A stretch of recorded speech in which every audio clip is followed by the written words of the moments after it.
All right, it is about 7 p.m. We're going to begin our work session right now, but before we do that, we do have one interview. Michael Sherry, looking to be reappointed to the Waterfront Advisory Commission. Michael, come on up. We appreciate your service, and if you just want to tell us a little bit about your experience there, some of the challenges you've faced, some of the accomplishments that have been had by the board in your tenure there. Okay, for my experience with the town is my 70 years. Most of that's been on the water through my family. There's offshore lobstering, private charter, and the like. Been about 20 years working with the commission, sometimes as an assistant harbor master, many years of which I don't know how many as a member of the commission. Recently, for the past number of years, as the chair of the commission, and part of the challenges have been to keep a program going for our patrol activities in the summer.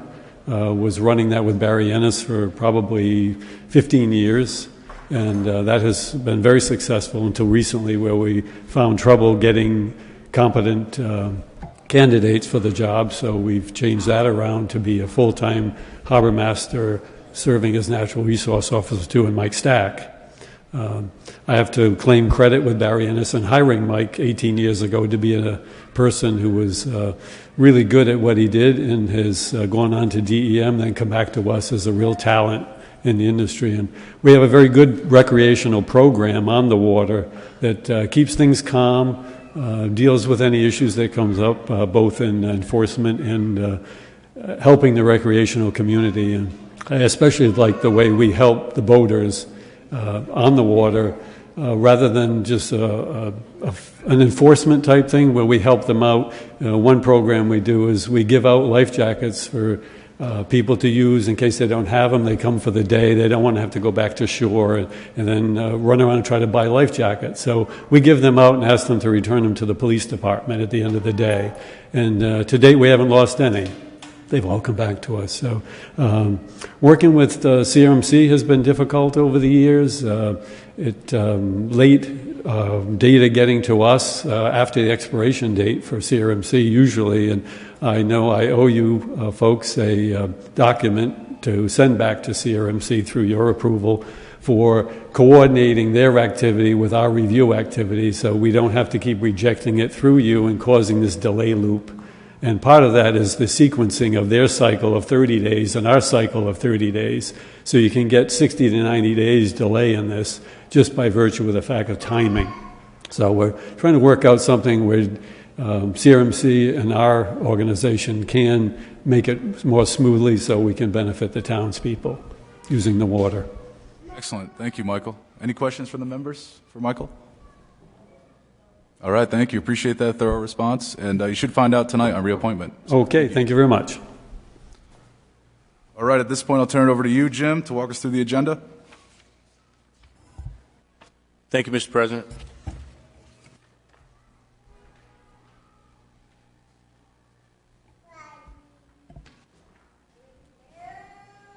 The consent agendas will speak for themselves. If you have any questions on those, I'll be happy to address any of those at any point. But we'll go right to communications. There's a memo from Mr. Brian Wagner, the senior planner, submitting a request from the Historic District to acknowledge SK's Preservation Award winners for 2022. That's 7A.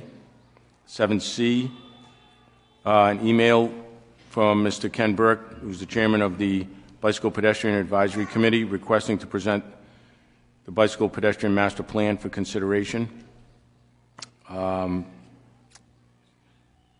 F, Representative Teresa Tanzi requests consideration of a draft resolution in support of House Bill 8112, an act relating to capital development program with possible authorization of $25 million for the bike mobility bond referendum. G, email from Mr. Chris Hubbard tendering resignation from the Sustainability Committee. J, email from Teresa Schimmel requesting a proclamation declaring first Friday in June, as National Gun Awareness Day. Jim, can I ask a quick question?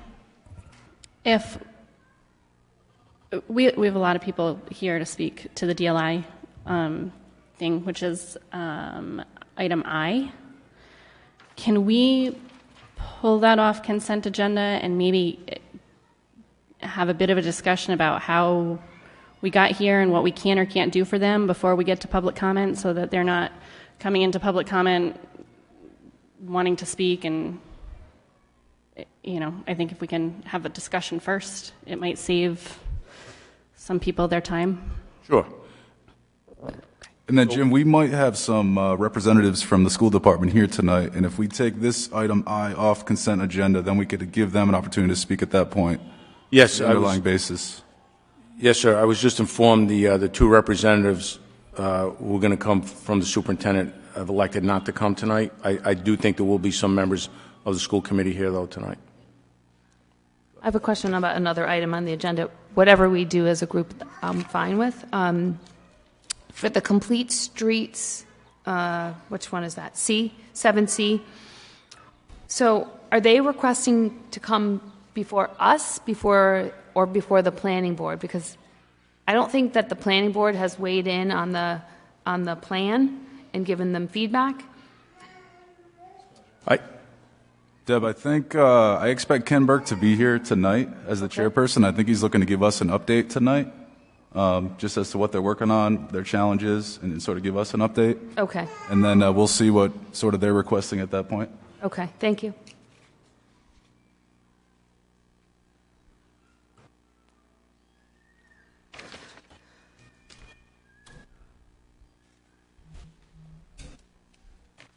So we could go right to, the town solicitor will do a report on the nip bottle ban, which he's prepared to do at the point in the meeting that it appears. Under new business, 12A, a resolution adopting proclamation recognizing June as LGBTQ Pride Month. D, resolution authorizing an amendment to an award of a contract granted. Basically, this comes down to approximately $3 million funding that was for a public safety UHF tower that is badly needed. Mr. Lance Whaley is in the chamber tonight, and we'll discuss that. I will tell you up front, that is sticker shock when you look at it. It's a lot of money. And I had a lengthy meeting with Mr. Whaley, and I am certain that this town does need this for police, fire, rescue, and the school department. There are many dead zones in this community, and they're not spending this money lightly. The one question I had was, are we able to get any grant funding, either from REMA or FEMA? And that was uncertain whether we could or could not. So we have set up a meeting with Rhode Island Emergency Management, their leadership, to see if there's any funding mechanism through state grants and federal grants to assist the town with putting up that critical infrastructure. I just have one question on that. So I read through it. It's not my area of expertise, but I'm understanding that the added cost is because we're moving a tower from one location that's currently in Narragansett and building it somewhere else. Is that, and putting it at the Tower Hill Fire Station? Is that where the added cost is? I don't know if it's the added cost. I think it's the total cost. I think that's why it's such an expensive proposition. Currently, the tower is at Station 3 in Narragansett, and that is in need of great repair. So it really was not a cost savings, but I'll let Mr. Whaley speak on that when it comes up. But as far as I think the added cost, I'll let him describe what that extra several $100,000 is. But I think the reason it's so expensive is because they have to construct a new tower altogether.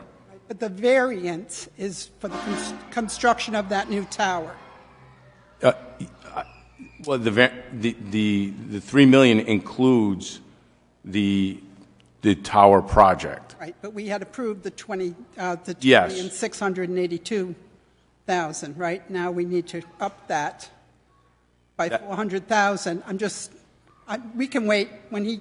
Yeah, I'll be able to answer. I'm not sure if I'm sure that is a reason. The reason for that is because of the construction of the tower. Right. I'm not sure what percent of that total $3 million is the tower. I'm sure it's a large portion of it. Okay, thank you. So I have a question about how where does the $300,000 come from? If we were to approve it, what bucket of money does that come from? You know, Lance? Okay. And then my question is, if we got grants, then we just push that money back into the other bucket? I can assure you one thing. We're going to try our best to get grants, and we're going to do this in the most cost-effective way. So we will, whatever funds we do receive would definitely offset the amount that we would be spending. We don't have those answers yet. This meeting was set up fairly late in the game. Okay. E is a resolution authorizing the award of purchase for 2 copy machines. Totals $14,363. F, the water use rate schedule, an amendment to the water use rate schedule adopted on May 9th. Mr. Shaka's here to answer any of those questions. G, similar. Mr.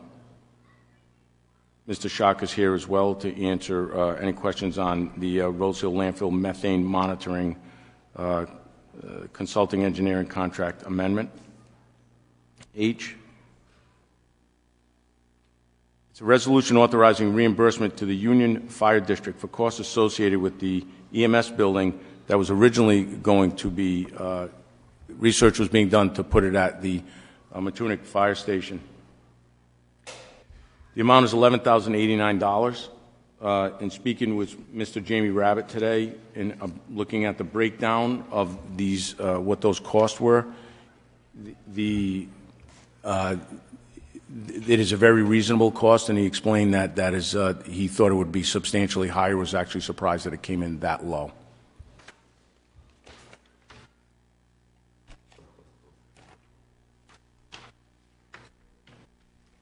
I and J are both with Parks and Rec regarding brochures for I, and J for apparel. It's a 3-year bid.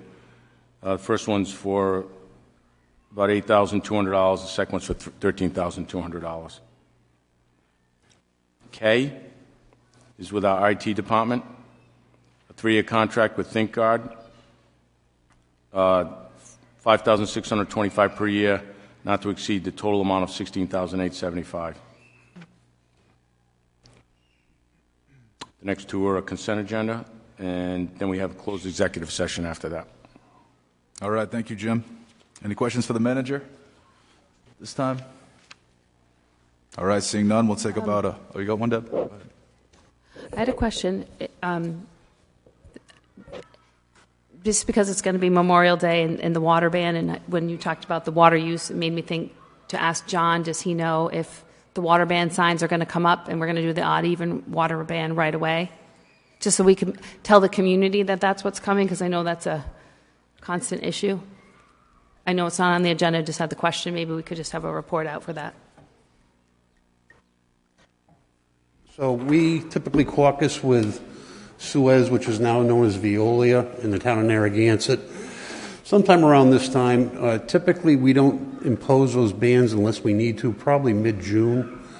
I think right now the well levels are good, but that could change if we have a dry spell. So as of today, I don't envision it at this point, but again, it's subject to change. Thank you, John. All right, at this point, we'll take about a 15-minute recess before we begin the meeting at 7:30.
Who's over there? Maybe I can go to the left side of the building. I go over there. Stand over here. Excuse me.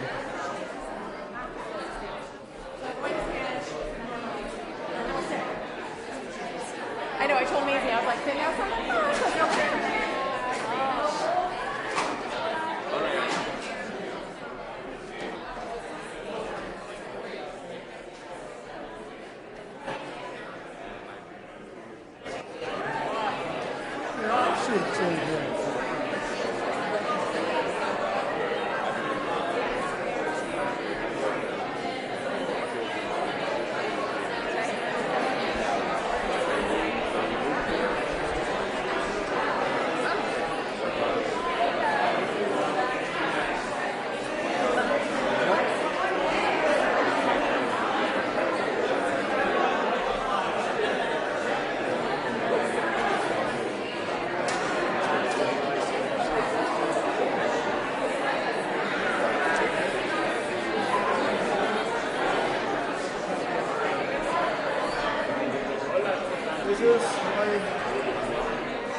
fucking thing. I know, sometimes these wires get all fucking tangled.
Good evening. Welcome to Town Hall.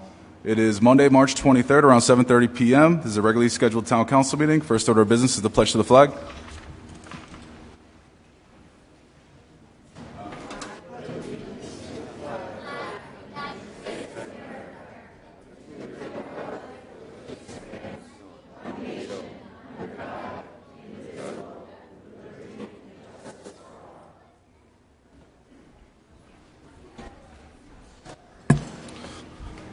Next on the agenda is the land acknowledgement statement, which I will read. The town of South Kingstown pays homage to the indigenous people and land on which the town is now located. Let this acknowledgement serve as a reminder of our ongoing efforts to recognize, honor, reconcile, and partner with the Narragansett tribe whose land and water we benefit from today. Next, we have the roll call. If you would, Susan. Council President McEntee. Here. Council Vice President Collins. Here. Councilwoman Bergner. Here. Councilwoman Kelso. Here. Councilwoman Rose. Here. All members are present. Thank you. It's going to bring us to item 4, which is approval of minutes of previous meetings. Motion to approve item 4A and B. Second.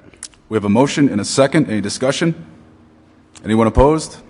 All right, that motion passes. That's going to bring us to item 5, the consent agenda. Motion to approve the consent agenda. Did we want to remove that item? Removing Aye. item 7I. 7I. We have a motion. Do I hear a second? Second. Second. We have a motion and a second. Any discussion? Anyone opposed? All right, that motion passes. That's going to bring us to item 7, communications. And if there's no objection, for the sake of the public interest here, I'd like to bring up 7I, which is emails dated May 17, May 18, and May 19, 2022, from Sarah Gaines, Bob Moore, Lynn Broderick, Sarah Smith, Laura Urban, and Jamie Paitler in opposition to the elimination of the South Kingstown School District's DLI program. This time, I'd like to solicit comment from the public on this matter. I know it's something of interest. I know it's something of controversy right now. I ask you to please be respectful. Differences arise as to policy matters, but we're all trying to, run town meetings efficiently and run town business in a sort of polite manner. So, with that said, we invite you to come up. First come, first serve. Roy, before we go right to comment on that, can we give sort of an overview of like what our role is in this, so that I don't want people to think that we can do more about this than we can before they come up to comment. I want them to know what we can and can't do for them so that they're not coming up expecting something more than what we can do. Sure. Does that make sense? Yep. Okay. So to begin, let's talk a little bit about the budget process and how that goes. We have to act in accordance with our charter. And as it relates to that, I'd like to turn it over to the town solicitor, Mike Ursillo. One of the issues I know that has arisen, it's been in social media and in the papers, concerns whether or not this issue can be resolved by simply adding more money to the school budget. Obviously, the town council is... Mike, can you pull your mic a little bit closer? I'm having trouble hearing you up here. How's that? Thanks. The whole budget process is described in your town charter. It's not in the town ordinances, so it's in the town's Bible, so to speak. The charter can only be changed by the electorate at an election. So that process begins prior to March 22nd, when a budget is presented to you.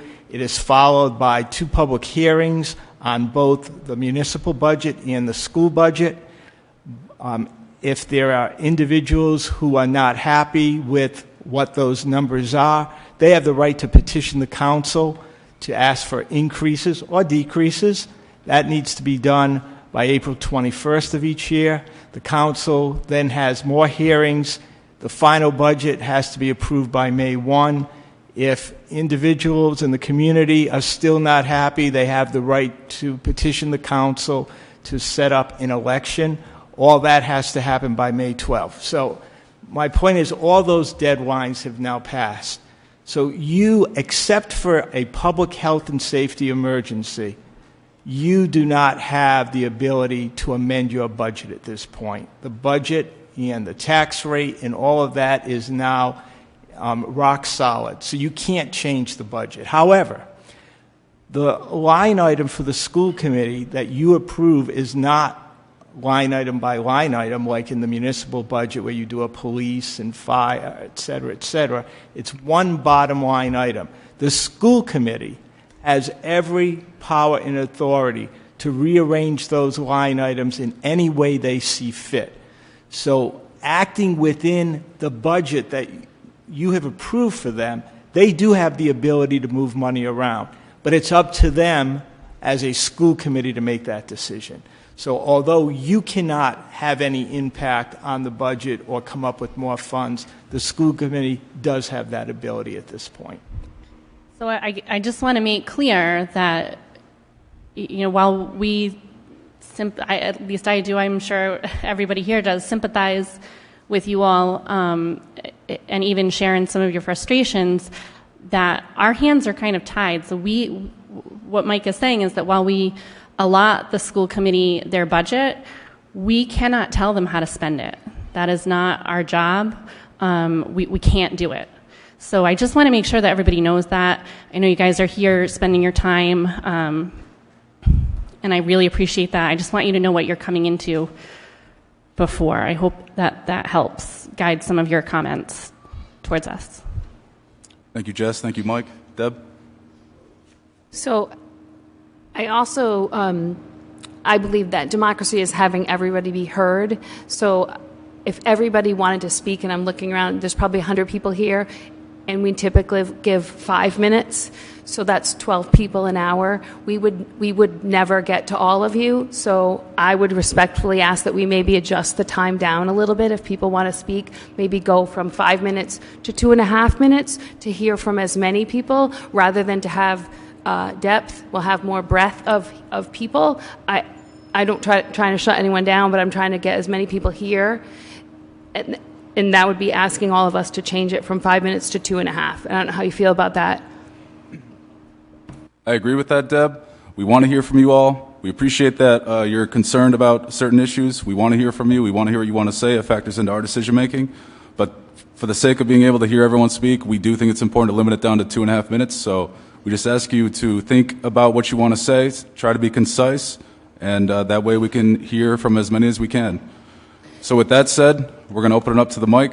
We're just going to ask you to identify yourself, and again, try to think clearly about what you want to say. We're going to limit it to 2.5 minutes to one time speaking, but first come, first serve. Come on up. Hi. Can you hear me? Yep. So my name is Brunilla Velez. I am a resident, born and raised Puerto Rican, then moved to South County. Oh, could you just speak clearly into the microphone, a little closer to your... Yeah.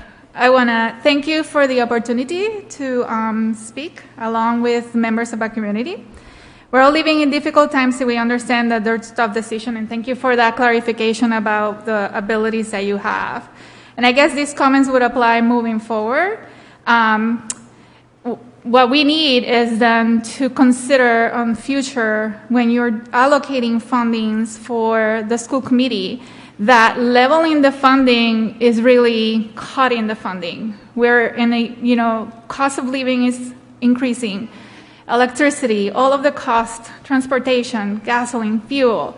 So really by leveling the funding of the school committee, what you're doing is kind of tying their hands of what they can do.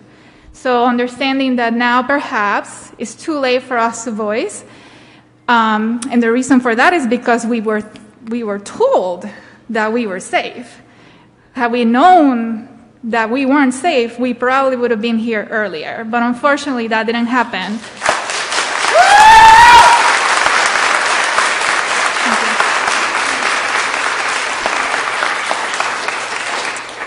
So the other thing that I wanted to talk about is, I don't know where it falls within your power, but we think that based on what is happening and how the school committee is approaching communications with the community, that there may be in violation of General Law, Title 16, Code of Basic Management and Principles, and I'll tell you specifically number 4, because they failed to accept and encourage a variety of opinions when they dropped the minutes an hour before the meeting. So there was no time for any community member to really evaluate it, and there was no time for committee members themselves to really know exactly what they're being provided. They didn't make public relevant information, number 5, because when they came to us, they really gave the school committee 2 options. A non-starter option, on a budget year, we're going to make it more expensive to hold DLI, or let's just give you the only option, really, eliminate the program.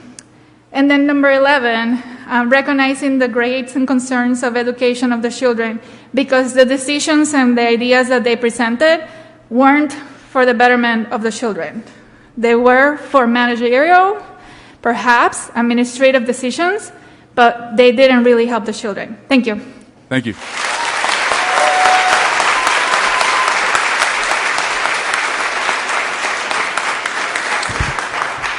Mark Kravitz. During the joint Town Council and School Committee budget hearing on April 14th, the school district CFO stated that the overall budget increase is 0.53%, or a $327,178 deficit of the overall school budget. At this meeting, I would like to note that there was no mention of the idea of cutting the DLI program to make up that deficit, a program representing almost 500 children in the district, or approximately 20% of the student population, a program in which approximately 70% of incoming kindergartners have registered for next year. On April 25th, the Town Council adopted the FY 22-23 budget. I would like to note that at this meeting, there was no mention on record of an increased budget deficit or cutting the DLI program. Again, this is a program representing 20% of the district's student population. Just 3 weeks later, the district shockingly presented a new budget deficit of $1.124 million and took a roll call to end the DLI program immediately. Now, we understand that it's the Town Council's responsibility to set the school's budget and the school's district responsibility to work within that budget. However, if I were sitting in your position, respectfully, I would like to have known that the school district was actually now seeing a 244% budget deficit increase since the last time you all met publicly. Was the Town Council made aware of such a budget deficit? Is that something you can respond to now? We were not aware of that. Well, Rhode Island General Law 1629 of the General Powers and Duties of School Committees requires that you should have been made aware of this drastic budget deficit increase.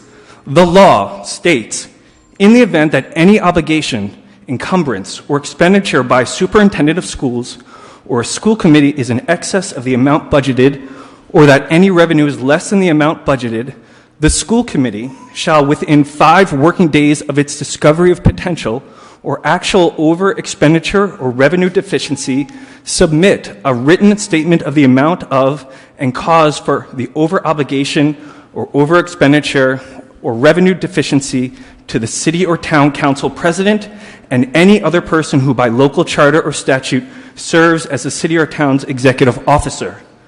The statement shall further include a statement of the school committee's plan for corrective actions necessary to meet the requirements of subsection D. The plan shall be approved by the Auditor General and also submitted to the Division of Municipal Finance. Thus, pursuant to Rhode Island General Law 1629, the school committee as a whole unit had a duty to communicate with the town and public to seek, request, research, and acquire an alleged deficiency of funds that they knew or should have known were a premise for their arbitrary discontinuation of DLI. They had a duty of transparency. They had a duty to exhaust all sources of funding if they knew or should have known there was a deficiency. But to the best of the knowledge of the DLI community, the sudden discontinuation of DLI was never discussed or communicated to the town council or the community, as you've just confirmed. Sir, we appreciate your concerns. You are past the 2.5. If you could just sort of conclude. Yep. Respectfully, I encourage this council to consider the following actions. Conduct a departmental high-level operational review of South Kingstown High School Department, like the March 2021 analysis completed by Mary C. King for the Bristol-Warren Regional School District to ensure full financial transparency. Council President McKenty, I close by saying this. At the April 18th Joint Town Council and School Committee budget hearing, you closed the public hearing session by stating that the Town Council and the School Committee must move forward with unity. If there was no notification about this sudden change in the school district's budget, then the school committee showed anything but unity, and this wrong must be corrected immediately. Thank you.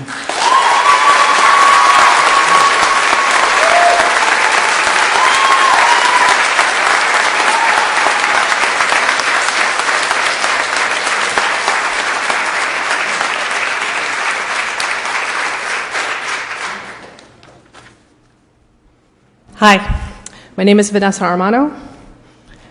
Do I tell you anything else? I live in Wakefield. I think I'm speaking talking points for the majority of the DLI community, so if I go past 2:30, I hope that's okay. Thank you for the information and thank you for the clarity. I had some talking points, but I'm looking at this timeline that you gave us, and I want to keep in mind, you guys to keep in mind when I tell you the timeline that we went through. On February 8th, there were concerns presented at the school committee meeting, and the DLI was labeled as having excess costs. The math in the presentation was disputed, yet not publicly discussed further when the public brought up those concerns. I believe they brought up in excess of $300,000 to quote, pay for DLI.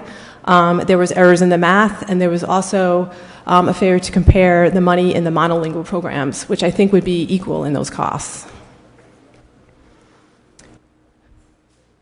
The school committee hired a consultant, Compass Advantage, to assess the needs of the dual language program. That was also suggested at the February 8th meeting. It was brought to get consent or to vote on that later on, and it was unanimously agreed upon by the school committee to assess the needs. Those findings were presented on May 10th, which is after May 1st, I'm noticing, but this consultant said the program was sustainable and at no excess cost it could be maintained. The school committee rejected those findings despite a, I believe, 15-page report supporting that it could continue to go on. At the May 16th school committee, two scenarios were presented. I believe the math in some of those presentations are also incorrect. And I think in order for the school committee to make a very informed and data-based decision, that math should be rectified, and we should have that chance to look that over and discuss it again. I know time is getting short, and this is not at the fault of the DLI community, but we believe we have a right to further discussion. We have questions. We'd like some answers. We'd like the math rectified, and we'd like to know why, even though a taxpayer-funded consultant said that we can do this, we're being told we can't.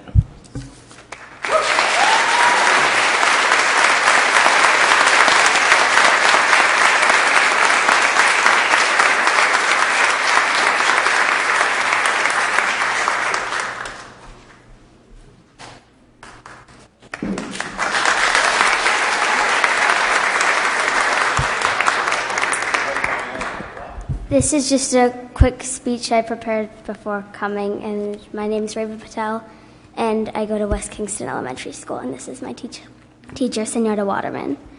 This is dedicated to all of the DLI teachers who've put their blood, sweat, and tears into trying to help our community learn a different language. To you, it might seem like nothing, but to me, learning Spanish from the nicest, most talented people didn't seem like nothing.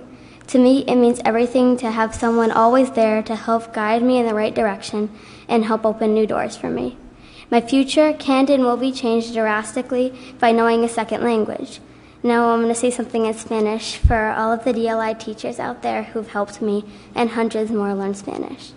Eso es dedicado a todas las maestras y maestros que trabajan todos los días a ayudar y enseñar español a todas las niñas y niñas aquí hoy. Gracias a mis maestros y maestras que ayudan a guiar mi futuro en la dirección correcta. Gracias a todos.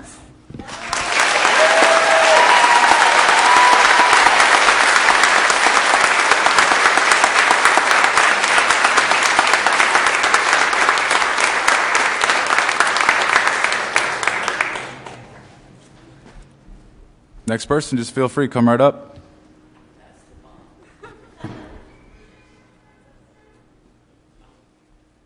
Ok, keep it brief. I wrote one of the letters. That is why it was on the agenda tonight. Can you state your name first? I'm sorry. I'm Laura Urban. This is a real asset to our town. I moved here from East Greenwich a couple years ago. People said, "Are you moving for the schools?" They made fun of me. And the fact is that this DLI program is a major attractor for me and many other families. And lots of people will look elsewhere and will leave. And it will cause a downward spiral for our whole town. And I just think we need to think about it bigger than it is Spanish, but it's cultural appreciation, it's diversity, and it's an asset. And that's why we should care about it. If your budgets are fixed this year, they're not fixed next year. Let's think about ways to respect the consultant report, as was mentioned. You know, if that means cuts and consolidating to one school, we have to save it. That's how I feel.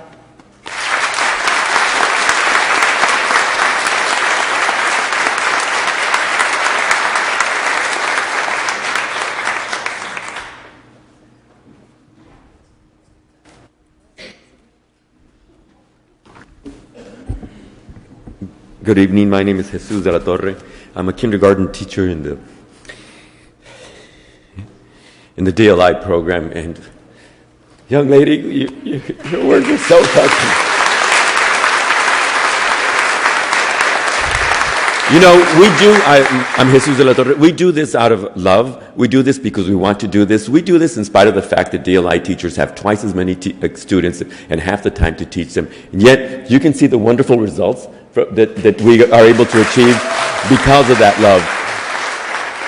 I want to talk a little bit about the word equity and the way that the school committee has presented the word equity. They were saying that the reason we need to expand the program is for it to be equitable. And as you well know, equity means not to give everybody the same thing, but to give people what they need. The reason that the DLI program was placed in 2 schools alone, Peacedale and West Kingston, was because those were the areas hardest hit in terms of socioeconomic status. And now the school committee, after having promised everyone in this room that the DLI program was safe with the budget, that there was enough money for it, they all of a sudden changed that model. And now they're saying that in order for it to be equitable, it needs to be placed in all the schools. I worry about the use of that word equity, because if we follow that analogy, then as the kids are outside in the winter playing in the cold, in the snow, and half the kids have coats and half the kids don't have coats, this school committee's definition of equity would make the kids with coats take their coats off. That is not equity, ladies and gentlemen. What is equity is the way the program is already designed and it's functioning. Anybody who wants to be in the program can be in the program. It's a simple opt-out program. If you don't want to be in it, you get out of it. If you want to be in it, you're in it. Right now, I have 43 students. There's room for 3 more students. Anyone who wants to be in that program can be in the program. That's all I wanted to say. We want to be equitable. We want to be correct. We want to be true to the words we say. Thank you.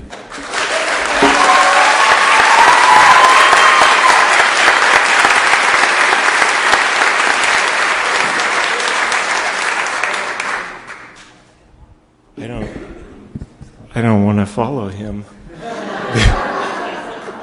My name is Bob Moore. I wrote one of the letters. Thank you for putting it on the agenda. Senor de la Torre is a hero and a saint. And thank you for having this on the agenda. There's a room full of people here, right? And these people love this town. And they love the schools.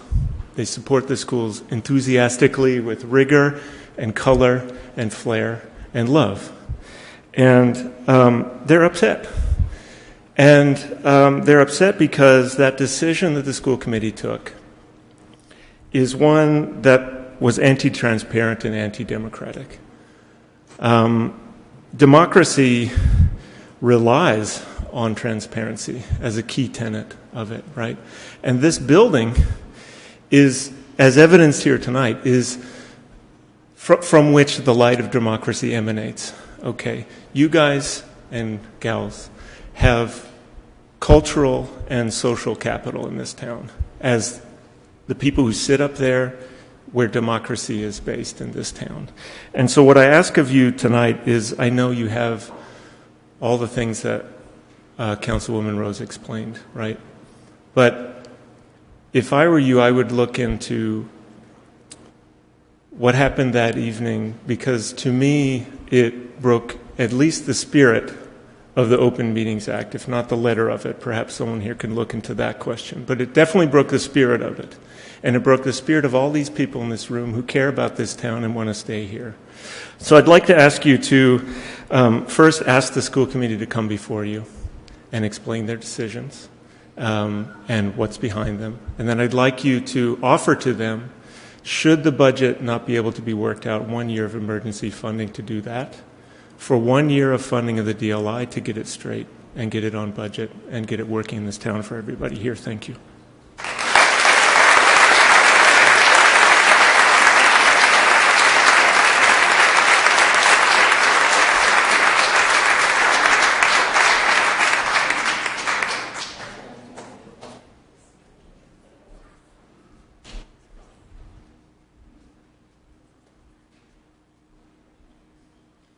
Deb.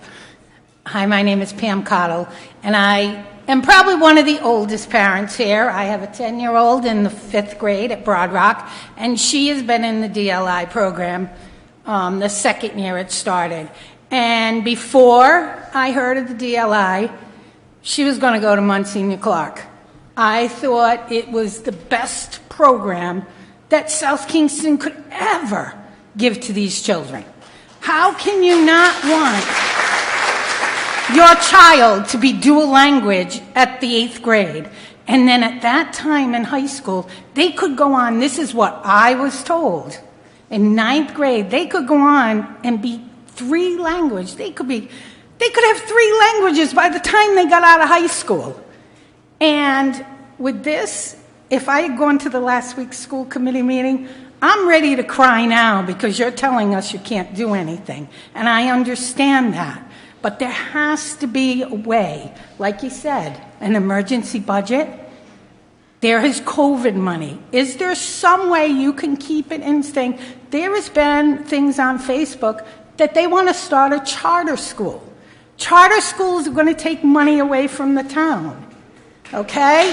So you've got to realize that this can have adverse effects by getting rid of this program. It's near and dear to my heart, and I love Sage's teachers. She's had the amazing teachers in Peacedale and even in Broad Rock. And I think it should be a program saved.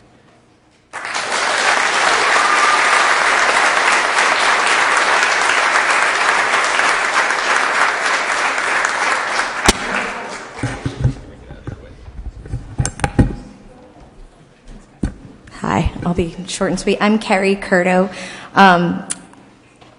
To speak to what she was just saying, there is, within 24 hours, we had over 100 families sign a document that said that they would be interested in a charter or other option.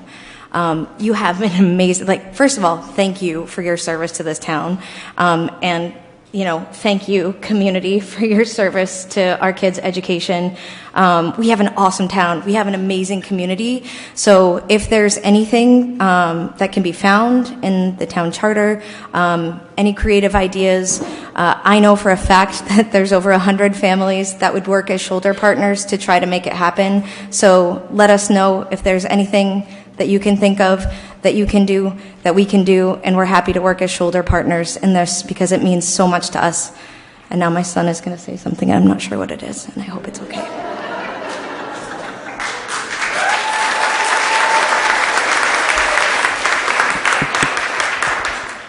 Hello, my name is Tusruda Curto, and I would like to speak of a theory that I've just thought of. I call it the carpet theory. My theory is that everyone here is a string, and when together we form a carpet of community. Something like removing the DLI could cause that carpet to unravel. And I would just like for you to keep that in mind while making this decision. Thank you.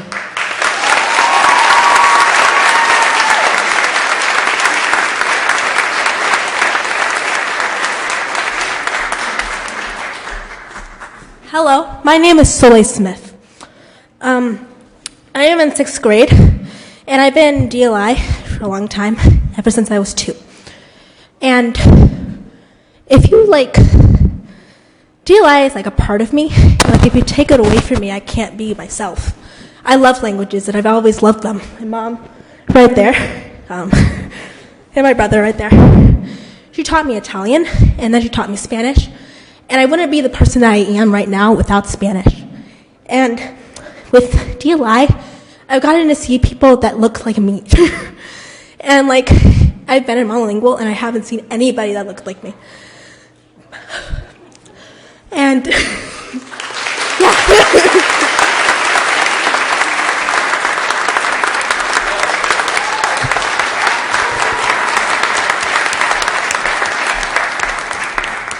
Good evening. My name is Aymar Kopakati of West Kingston. I spent a lot of years, I actually went to West Kingston Elementary School. I did a few years at South Kingston High School. I graduated there as a home study student because I had to go back to Peru to retrieve my 2 languages, Spanish and a native language. I'm 42 years old, that was a while ago, but my 2 children, my 2 sons, my 8-year-old has been in DLI for 3 years now, and my 5-year-old was ready to start in the fall. The amount of hard work that it took me to recently pass the Spanish-English court interpreter's exam, to work in the court system as a Spanish-English interpreter, to be able to pull that off took me the better part of 20-something years. So by the time I lost my languages to accommodate to, at the time, the English-only education in the 1980s in Rhode Island, right? We've come a long way. Populations have changed. It took me better part of 40 years to get that back again. So it's not just people who are monolingual English-speaking parents who want to share this extra language with their children. There's also children who actually have those and should be allowed to retain it. Thank you.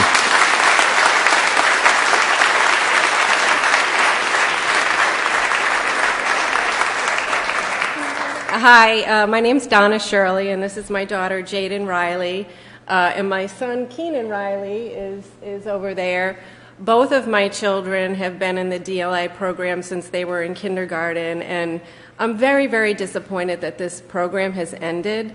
If you've traveled overseas, any other country, everybody is bilingual. We are falling behind. The United States is falling behind. It's not just South Kingstown. It's a bigger issue. So when I heard of the program coming into place, I was thrilled that my children were going to be bilingual. I'm going to continue that whatever way I have to. But it is very, very unfortunate that this has happened. I don't know how it happened. I honestly don't. But I think we really need to think about this. My daughter does want to say something. So go ahead, Jaden. You have the microphone.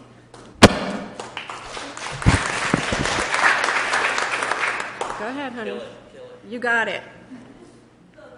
Hello, my name is Jaden Riley, and Spanish is very special to me and all of my DLI friends, and we really don't want to lose it. It's something all of the people in DLI keep in our heart. I'd like to say the pledge in Spanish. Yo prometo lealtad a la bandera de los Estados Unidos de América y a la república que representa una nación ante Dios indivisible, con libertad y justicia para todos.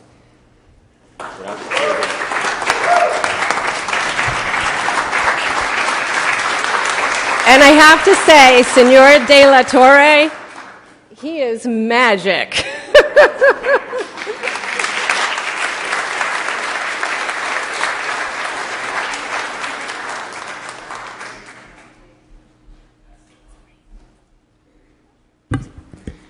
Hi, I'm Sadie Anderchow, and I'm here to just say how DLI is a part of me, and I think a lot of people here I know can agree with me when it just taking it away will just be really hard for us.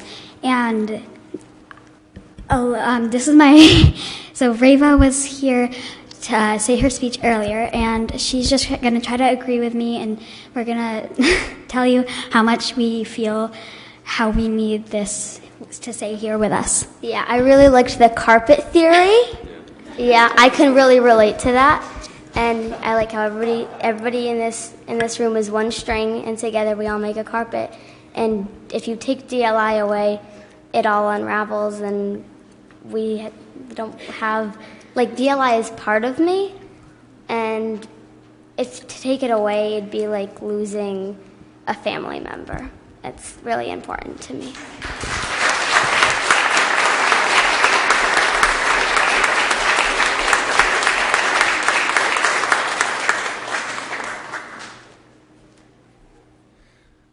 My name is Nathaniel Barnett. I'd just like to say that we really received a letter from the superintendent a few days ago, and it led me to believe that he didn't understand what he was getting into or doing. The letter stated that at 6th grade, going into 7th, they would take a transition course in order to be prepared for Spanish 1. Now, all these DLI kids are far beyond Spanish 1. It may be an AP Spanish course. Might be appropriate, but Spanish 1. What? Yes, I don't know. But I just wanted to bring up that point that maybe they made an ill-informed decision on the 16th, and also they made the decision too late for us to be able to actually affect any change. And we were told on March 1st that it was safe. When you're told that it's safe, you let your guard down. So it's like they waited for us to let our guard down, and then they sucker punched us. And that just doesn't feel right.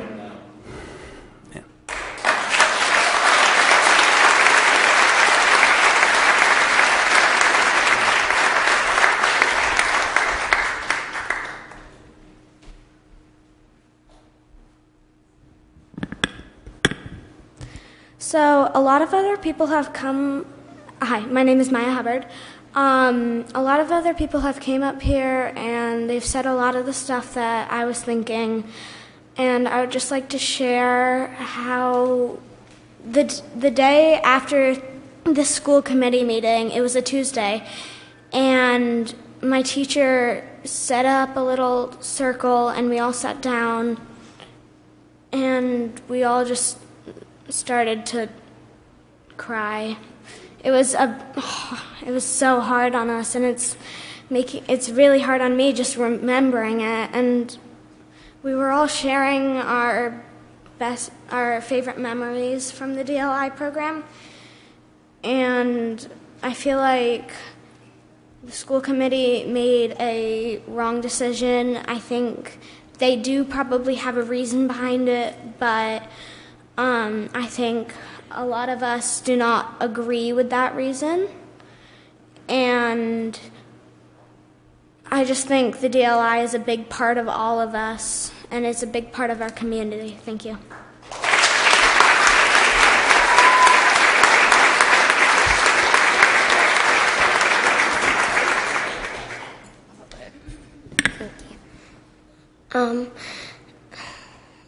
Let me just introduce myself. Hi, my name is Michelle Connery, and my daughter is unstoppable. She had to come up here and talk. I'm a lifelong resident here. I love the school. I love the town, but they got it wrong. So here's my daughter, Ayla. Hello. Well, I was just going to say that ever since I was in kindergarten, well, I've been in DL.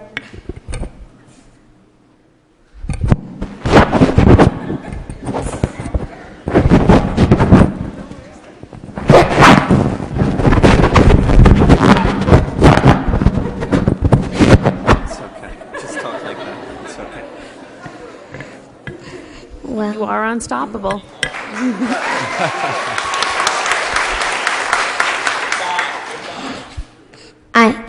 Ever since I was in kindergarten, I've loved Spanish, and when I heard that it might be gone when I go into the next grade, I was very upset because I was really looking forward to having Spanish again next year, and it just makes me really upset, and I'm just disappointed because I really like Spanish, and yeah.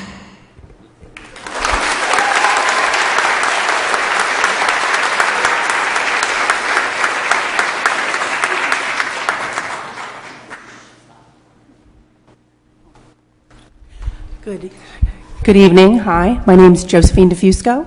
My daughter Audrey just started. She did the kindergarten this year. She did the DLI program, and I just cannot say it enough. 8-9 months ago, I had a 5-year-old who couldn't read and certainly could not speak any Spanish. And today she can do both of those things. And really, this program is the crowning glory of our school department. And I'm not in any way, shape, or form saying anything negative about any of our other programs, because I have become a true South Kingstoner. I love this town now. And, when I arrived here 7 years ago and we bought our home and I was pregnant, I didn't even realize that there was a dual language program available in the school system. And when I realized what it was here, I was just blown away that this very rural, community that is not, known for being super diverse had this really forward-thinking, diverse program available to their students. And I just cannot say enough how much I really implore you guys to do whatever it is that you can. And I know that your hands are somewhat tied. You've explained. Thank you very much. I feel like communication is something that I certainly don't think I've had enough of from the school committee. So I appreciate you clarifying all of that. Much more knowledgeable people had, stated some articles and potential laws that maybe have been violated, and I would really implore you to look into that and see if there's anything that you can do to make this come back on the agenda for the school committee tomorrow, and to potentially find funds if we can. Thank you.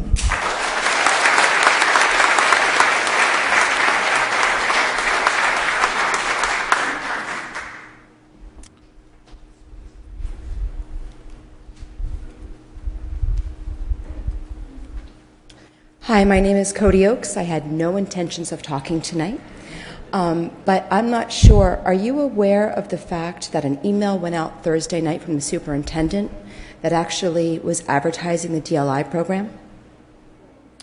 No, we were not aware of that. Did anyone else receive that email? Show of hands. An email came out from the superintendent that talked about the DLI program, the lottery. That is mixed messages. And I think across the board, we have received mixed messages from, March 1st, when we got the message that the DLI program would be continued. We're asking for that year. I think we've all said that. We're actually asking more than a year, but we want that year to figure out what we need to do for our children, for the students, and for the community. So please help us get that year to figure out our next steps forward. Thank you.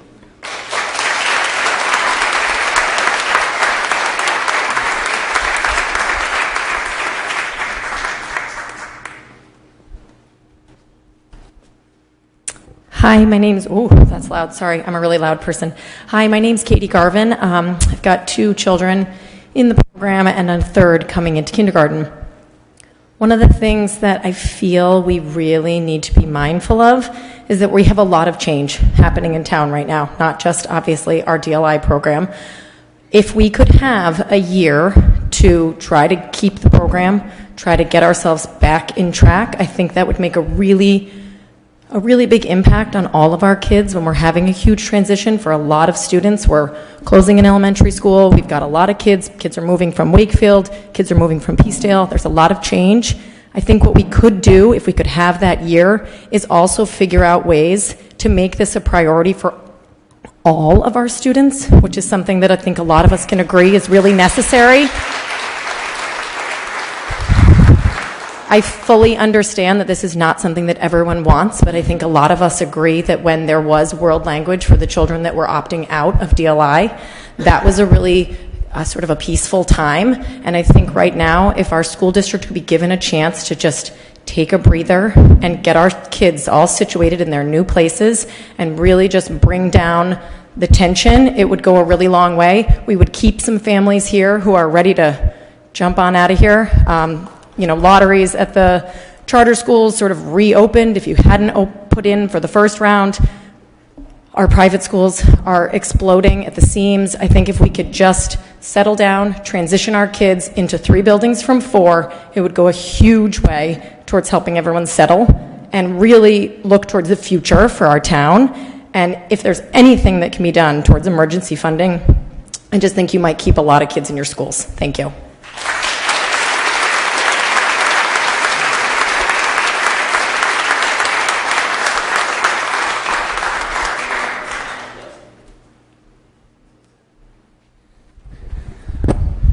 A little taller than some of the speakers tonight. My name is Josh Daly. I live in Peacedale. I have 3 kids in South Kingstown schools, 2 in Peacedale and 1 in Broad Rock, in the DLI program. We moved back to South Kingstown. I grew up in South Kingstown, but I moved away. We moved back specifically for the DLI program. I think that's true for a number of people, and you've heard certainly how powerful a draw it's been for, I think, a lot of people, and kept them in this town, and loving this town and loving these schools. I was incredibly moved by everything that that folks have said, and I think it got me thinking. I love the carpet theory we've got going on here, and I think about it as a tapestry, right? And that what you're seeing is something incredibly beautiful in this community that has embraced what this program is about, and the best of what we can do when we appreciate languages and cultures, and when we try to learn from one another and build bridges.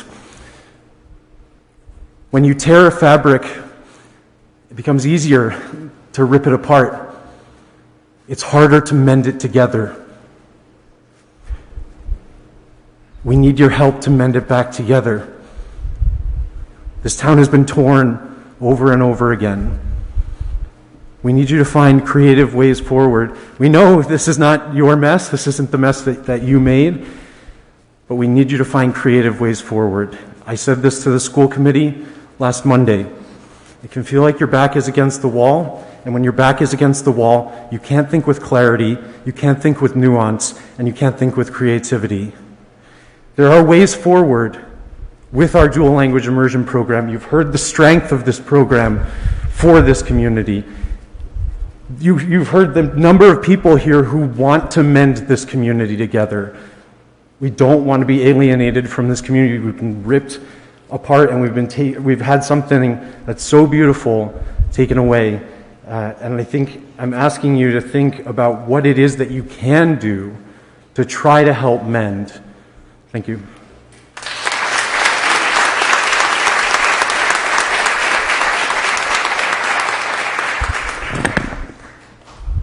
Hello, my name is Erin Papa. I am a taxpayer in South Kingstown and former resident. I don't live here primarily right now. I also direct the Coalition for Multilingual Rhode Island. I'm an assistant professor of world languages education at RIC, and I was part of the committee that planned the dual language program here in South Kingstown. I just wanted to give a little bit of the history because I think that everyone in the room has made some really solid points about the vision and the path forward, and I think often the plans of what was to be keep getting lost because there have been so many changes in leadership in the town. It's particularly in the school system, but also here. And the planning committee was really solid. The leadership at the time made sure that everybody who would be affected by this introduction of a new program was part of the decision-making process. Dual language programs are on the rise across the country. They attract families to your town.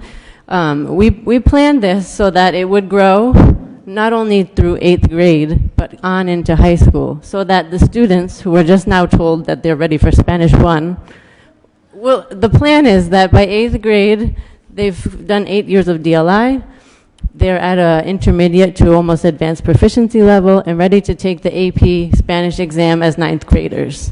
This has been proven in other districts around the country. In Utah, they have a very well-coordinated statewide effort that we modeled a lot of the plans on.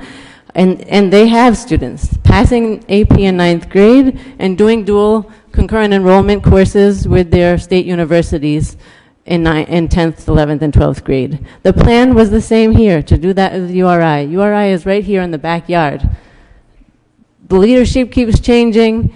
That connection, it has been a bit lost, but I think that there's still hope here. There's still a way that you all can help encourage the school committee to be much more transparent with its decision-making, to make sure that they're educated on the programs that they're offering to the community, and to make sure that dual language is part of the vision for South Kingstown. I think that you'd be remiss to let this go right now.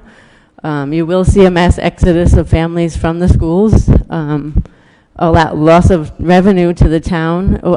I think we know, and from other communities around the country, it drives up the tax base because property values rise when families are attracted to come and live here, right?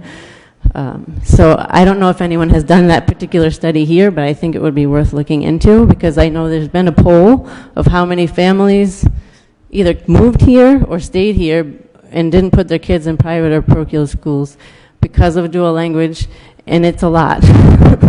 It's a real lot of people. So I hope you'll reconsider and do whatever you can in your capacity as the town council to ask the school committee to reconsider the one version of the budget that was proposed last week. There are many others. DLI is a cost-neutral program, so it shouldn't be a budgetary reason for cutting this program. Thank you.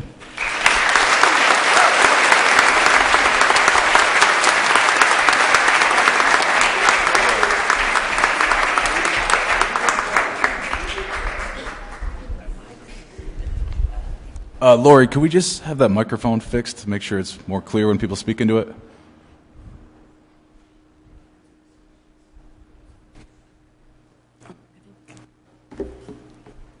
I think it's broken. Yeah, it's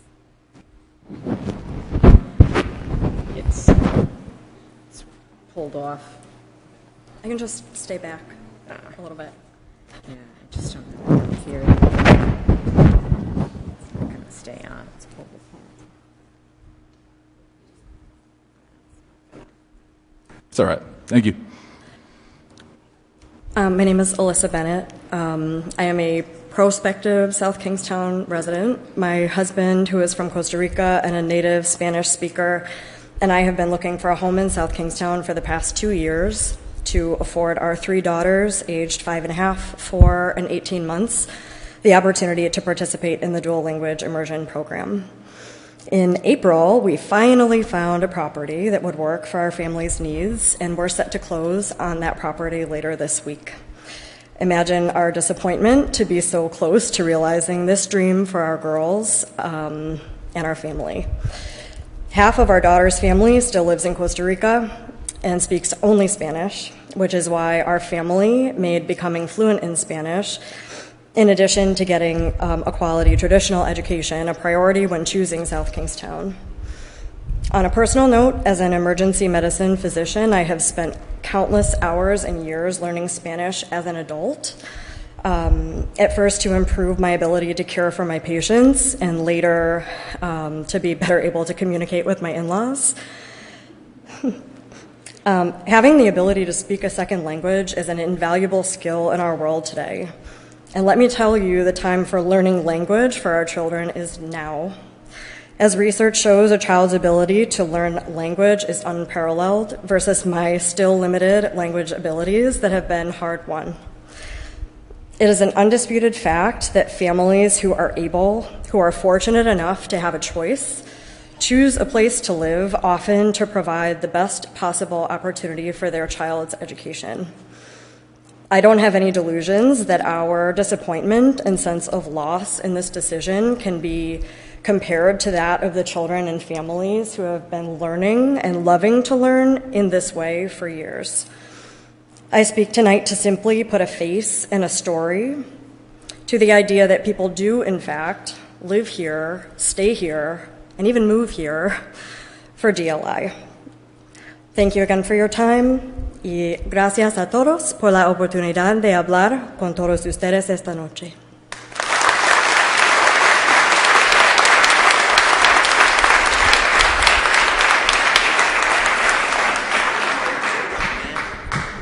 Hi, my name is Mary Ellen Cedrone Cooper, and I tend to have a loud voice as well, so I'll step back.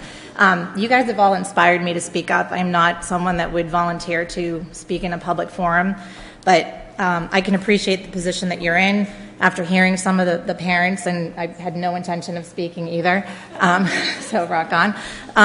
So I've got a rising 7th grader. She's the first cohort for the DLI program. And I have to admit, when I went to register her for kindergarten and they said, hey, there's this new DLI program, I was skeptical.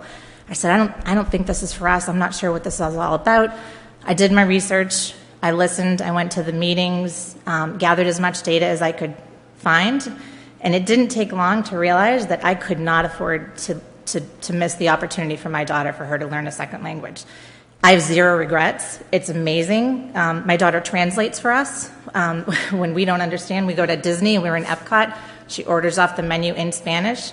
The employees in Mexico look at her and just look at me like in disbelief. Like, did that just come out of her mouth? It's amazing. She went to her orthodontist last week. There's a new orthodontist in that office who is from Spain. She's been here for 1 year. My daughter engaged her in a Spanish conversation. She was blown away. Not only did the orthodontist, she was impressed that, she was able to communicate. She was thrilled that she was able to communicate in her native language. And my daughter, in her words, felt special. She felt special that she was able to communicate and help this woman feel more welcome in our country. It was very touching. I asked my daughter, I said, what if the DLI program were to end? What do you think about that? And she said, I feel like all of my hard work over the past 7 years would be for nothing. That's a 12-year-old saying that. She also came home from school today knowing that these meetings are happening, and 2 of her friends and her had thought about what they could do. They wanted to start a petition with the goal of each getting 100 signatures. They want to advocate on behalf of their peers, which is, again, pretty amazing and speaks volumes to how strongly they feel about the program. So I think the 3 things that I'm kind of taking away from tonight, number 1, thank you to the teachers, both the English and the Spanish. Amazing. Number 2, it doesn't feel like it's over. It seems there are things that we can do, from investigational potential for potential violations, as one of the first speakers had mentioned, to emergency budgets. It's not over. So we need help. We need you to help us advocate as leaders in the community on behalf of our kids. Thank you.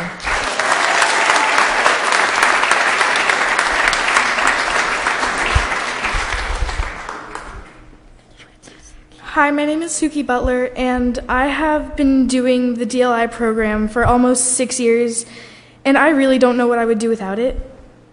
And every day I go to school not being able to wait for Spanish class because my Spanish teachers really do help me with almost everything. Yeah, I don't know what to do now.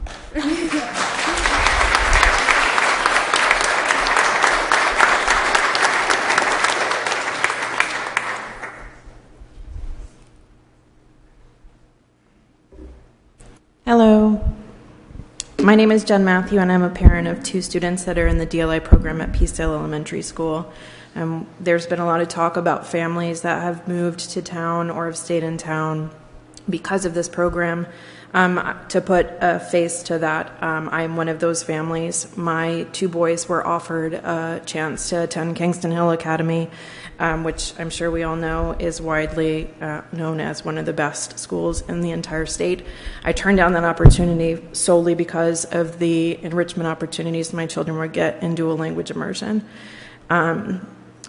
As a parent of young children, I've been struggling in the last couple of weeks to try and explain to my children what's happening and why this program is at risk, and putting it in terms that I felt were appropriate for them. The best I could do is that we were giving up on something that became too hard for us to handle. And living in this town has given me a sense of pride that I've never felt in my adult life, and that I attribute to the beautiful location we live in, the sense of community, and the excellence in the school system. And that excellence, to me, is exemplified by robust programs. It's not just core competencies. You can get those anywhere. You have to do more than that to be excellent. You have to act in an excellent way. And sometimes when things get hard, we have to think outside of the box to try and make those things work. I genuinely am concerned about the declining enrollment in the schools. That is a problem that we have had and that has been standing for a while now. It has existed in spite of these excellent programs that many people are very passionate about. If you take those programs away, if you take things like robust arts and special opportunities that don't exist at other places, you will see people leave. Those people feel upset and angry and betrayed by the manner in which this happened. I personally, someone else alluded to the fact that they don't really know what happened. As someone that pays a fair amount of attention to what's going on in the town, I can share that sentiment. I have been present in many school committee meetings. I've tried to stay on top of things. I've been told over and over again that my concerns were not warranted. I've been told that in writing on multiple occasions. And I believed it. And we have the opportunity to keep something really excellent. It's not perfect. It needs work. We can do hard things. We can be excellent people. We can show our children how to overcome challenges and not give up on something that clearly a significant number of people are extremely passionate about in this town. Thank you.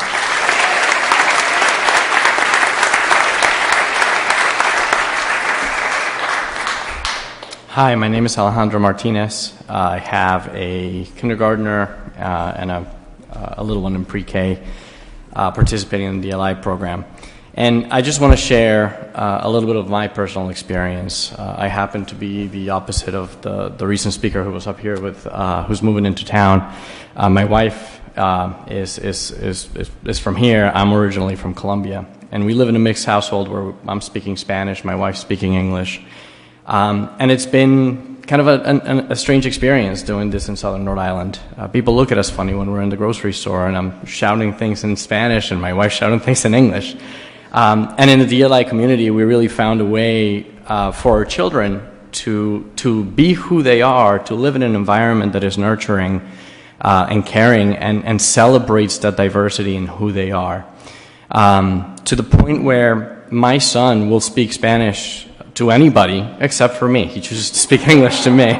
But he comes from Señor's class and corrects my Colombian Spanish with some great Mexican words. But I see him grow in a community that accepts him for who he is, that welcomes us, right? And somebody, I think it was Señor who mentioned the word equity earlier. Equity is about being who you are, wholly and fully empowered by your community, allowing you to be who you are with people who look like you and sound like you.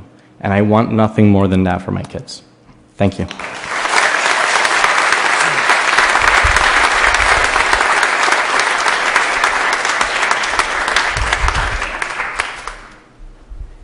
Hello, my name is Barbara Slade. My husband is a physician in town. We have a 8-year-old that's a second grader at Peacedale in the dual language program, and also a 4-year-old that I was very much hoping would be a part of the program. We have grave concerns over the management of the school committee, over the money, the budget, how the consultants were hired, their scope of work, being told not to work with the DLI consultant in trying to make redistricting more equitable. And I think everybody will know with their home budgets, it's a value statement. What do we value? And we really have grave concerns that this is a referendum on the town's values. Are we a retirement resort community, or are we welcoming to families?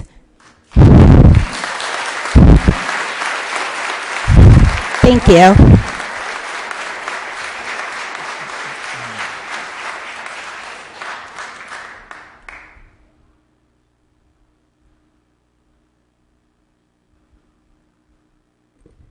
Good evening. My name is Joe Daly. I'm a resident. I have 2 students in the DLI program. I think this is a real watershed moment for our town in terms of where we're headed, education, which we all value so much here. We've been pushing the boulder up the hill, and this decision to let go of DLI, the boulder's just going to roll. The boulder's going to roll right back down the hill. This is not like something we can just turn back on next year if we decide we find the money or the will to do it. We've worked hard to get the educators who are in high demand for these positions.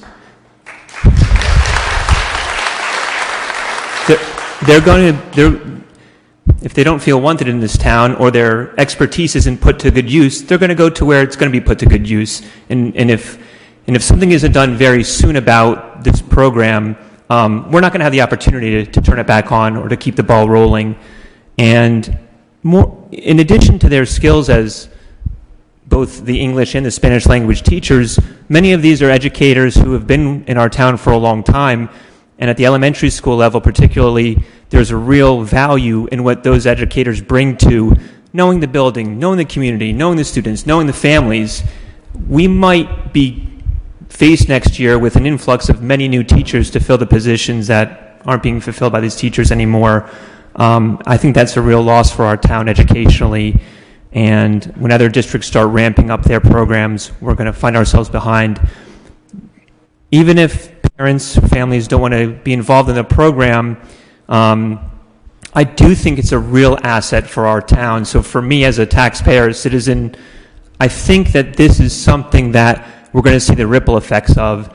And although you don't have discretion of the school committee's budget, anyone here tonight, if you believe in the value that the program brings to the town, here in South Kingstown, we still are a small enough town that we can find a way, we can find a creative solution. This is what I believe, to make it a success still.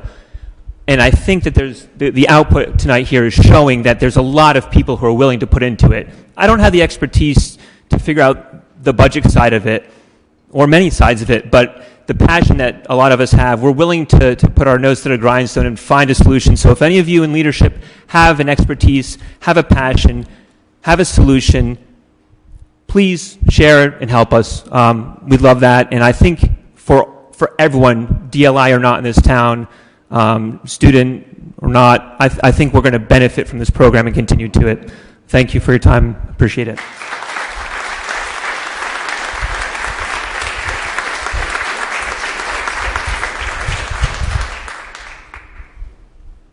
Hi, my name is Kathleen Carr. I have 2 kids in DLI at Peacedale. And I am representative of a person who came to the town specifically for this program. And for me, since arriving in town, when I did the orientation and was really energized about the program because I had found it online and we had to move to Rhode Island because of work, and we specifically put all of our efforts into South Kingstown and spent a painful year luckily it was before the pandemic. I feel very grateful, knock on wood, looking for a house, just trying so hard to stay rooted in this community that had this program that we were really passionate about, because our kids had started Spanish language immersion when they were 3 months old, where we were previously living. And we were told all the things, the AP and the minor and everything. It sounded really great, the program. And then it became clear once I became a parent in this district that if you were in the DLI, you had to be on the defensive.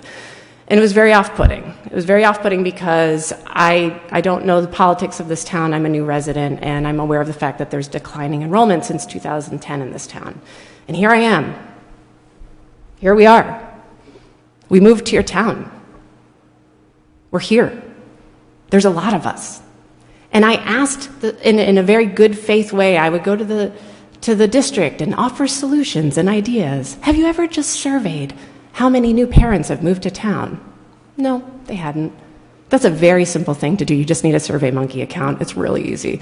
I can show anyone how to do it. It's very easy to get this information. So the parents, we took an informal survey on Facebook this week. There's so many people that moved to town because of this program. So you have a town that has declining enrollment since 2010, and you have a program that's attracting new people to a town. What are we doing? Why are we here?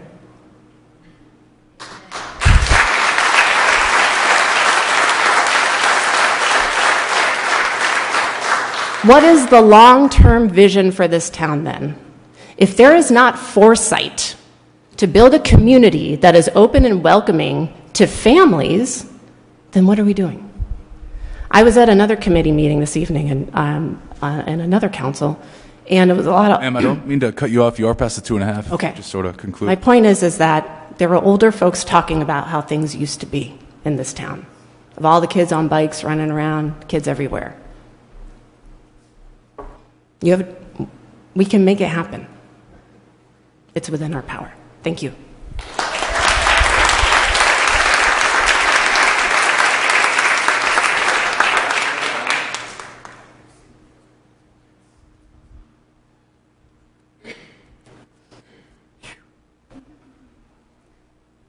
Evening. My name is Randy Dimmick, town resident, parent of past graduates of the high school, and instructor at the high school for 25 years. I don't know any Spanish, and I don't know anything about instructing language, but a lot of people here do. And I'm convinced. In the time I've spent in the town, I've addressed several committees, such as yourself, and the school committee at the other side of town. And I've observed with interest the interface between the two committees. Sometimes it's glassy, and sometimes it ain't. Nevertheless, this town has worked things out such that it has a substantial reputation for maintaining the community that we think about.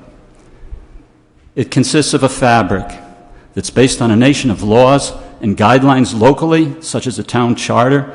And to Ms. Rowe's point, I ask this council, while maintaining order as directed by the charter, to find a way to address a higher order law beyond the charter, beyond our own civil laws, and see what can be done to help out with the school committee. Because there's trouble, and it would be great if you folks could be helpful within the guidelines you are constrained by. Thank you.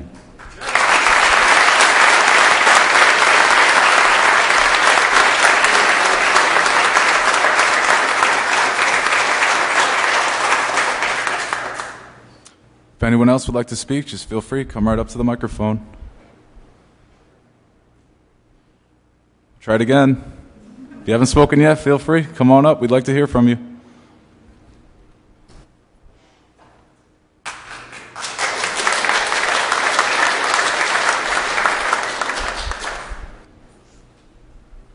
Hi, my name is Marjorie Perkins.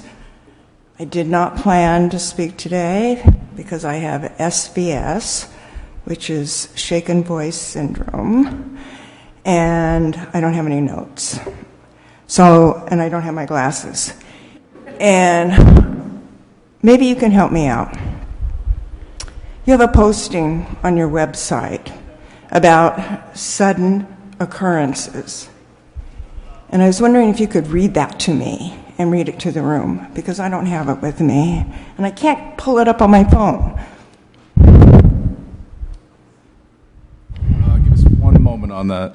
Deb, you pulling that up? Yeah. It's on your website. It's on your posting in the agenda section. Yeah.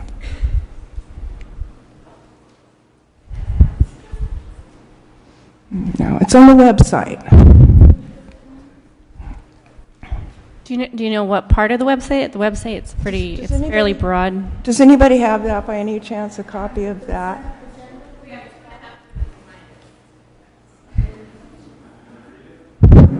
Yeah, go ahead. Yeah.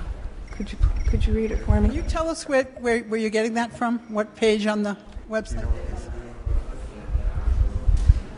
I'm her daughter, and I have sudden shake voice thing too. Okay, it says, any communication added to the agenda subsequent to this is hereby added by majority vote in accordance with RIGL 42466. B, notice, nothing contained herein shall prevent a public body other than a school committee from adding additional items to the agenda by majority vote of the members. Such additional items shall be for informational purposes only and may not be voted on except where necessary to address an unexpected occurrence that requires immediate action to protect the public or to refer the matter to an appropriate committee or to another body or official. Is that on the school committee website or the town? On the town. Oh, okay. So it's Town the process council. by which we add. It's the process by which we can add something to the agenda. But you can take action. You can take action tonight, according to... I'm going to refer this to our solicitor here. Mike, if you Okay. could chime in. So this matter's already on the agenda, was on the consent agenda, which is why you're having this discussion right now with the community. Council can certainly do things such as send a letter to the school committee or express your concerns, etc. As I explained earlier, you cannot change the budget. Can I just make another point? Go ahead. You were surprised by one of the first speakers. You were taken aback that the budget was off somehow about DLI. Is that correct? That is correct. Somebody asked you a question you didn't know. You weren't aware. That information was not provided to us within the joint work sessions and meetings that we had with the school committee regarding the budget. Right. So you were taken aback. You weren't aware of the issue, it seems. About the budget. You don't have a budget unless those numbers are valid and authentic. There are errors in the budget. People have pointed those errors out. So you don't have a budget. And I would recommend that there be an independent, comprehensive audit of the budget.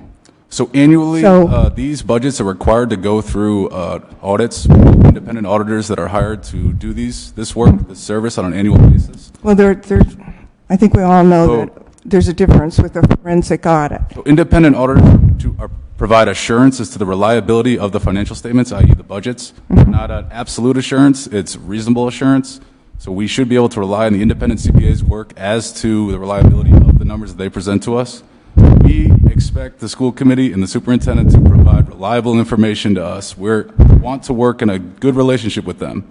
We don't expect them to be hiding stuff. We shouldn't be skeptics of them hiding things from us. We want to work together with them. We have mutual goals. We want to reach those.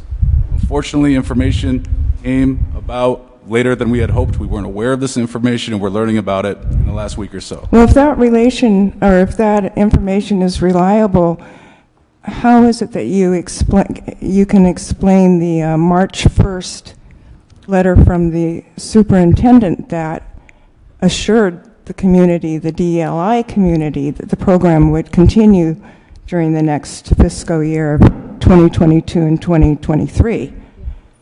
Again, I can't speak to the details as to the school committee and superintendent's assertions as to that. We expect to have reliable information from them. We think we do when we work with them. We hope to work mutually to achieve common goals. Unfortunately, that is not what has happened here. We are dismayed just as you are. But I do want to let Deb Bergner step in. Hi. So I think when Mike Ursula was speaking, our budget, we transfer over a set amount to the schools. 55 $1,900,000 something. We literally mentally transfer that to them, and then they allocate it however they want to. I mean, I understand that. I really do. I understand. But I just have questions, and I think the whole community has a question about these errors that are turning up.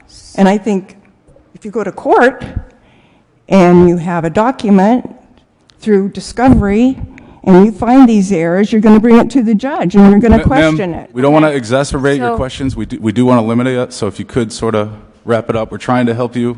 Okay, I was just trying to help you too find a solution to the problem that we're all facing about the elimination of DLI. So I was trying to draw your attention to that posting on the webpage. And I thought that that would maybe be something that we could all work with and resolve. Because I do think it is within your authority to rectify this problem. You're shaking your head, but there are. I mean, there are appeals, there are Superior Court cases that will cost the town a lot of money.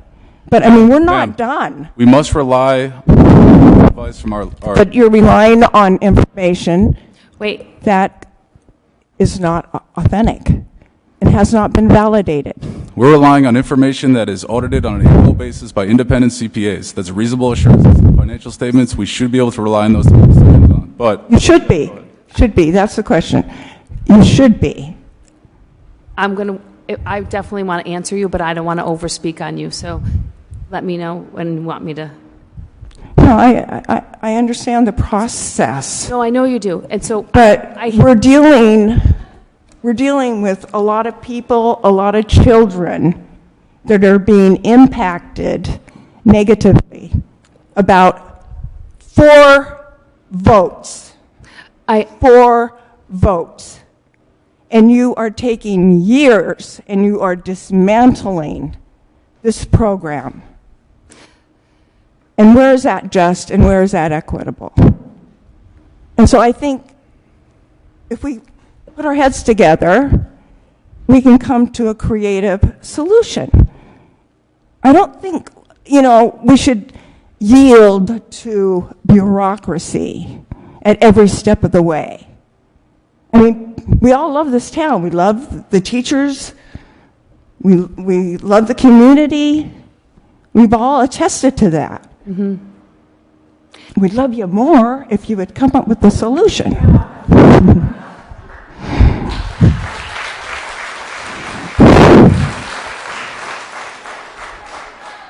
we want to work with you. We want to help you. We've had our legal counsel look into this. He's explained to us our limitations as to the ability to do this. For you, I appreciate you and everyone here's ability to express their opinion. I would implore everyone, go to the school committee meetings, put their feet to the fire, express your concerns. As we've been told tonight, they have the ability to change light items within their budget, so they have the ability to make change. Okay. Please. We're trying to run this meeting in a respectful way. As I said at the beginning, tensions run high on policy issues. We feel you. We feel your concern. Education is the heart of the city. It is. So we hear you. The advantage to coming to the town council is that you actually can have a little bit of a back and forth. I'm sorry, Is this me? Deb, can I just one second? Could you just step away? Yeah, I was wondering if that was me. Yeah, I kept thinking it was me. So, I thought, are we having a hurricane or what's going on?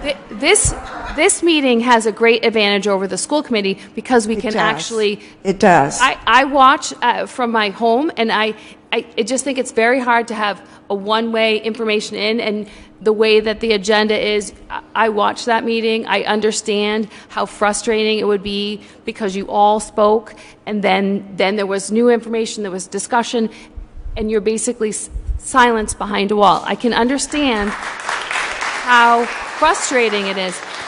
Like when you're talking about the budget, when we transfer that money over, I understand you disputed some of the calculations. I think a lot of us understand where you feel fell short in their due diligence, we're only able to go back and say, can you do more? Can you look at the, like, we can say that, but Can you do that? But ultimately, we could, if we can do anything as individuals, and we can only do certain things as a group. But even if we do that, they may still say, we're not going to keep this program. Don't you think it would be very persuasive to have the town council behind this program?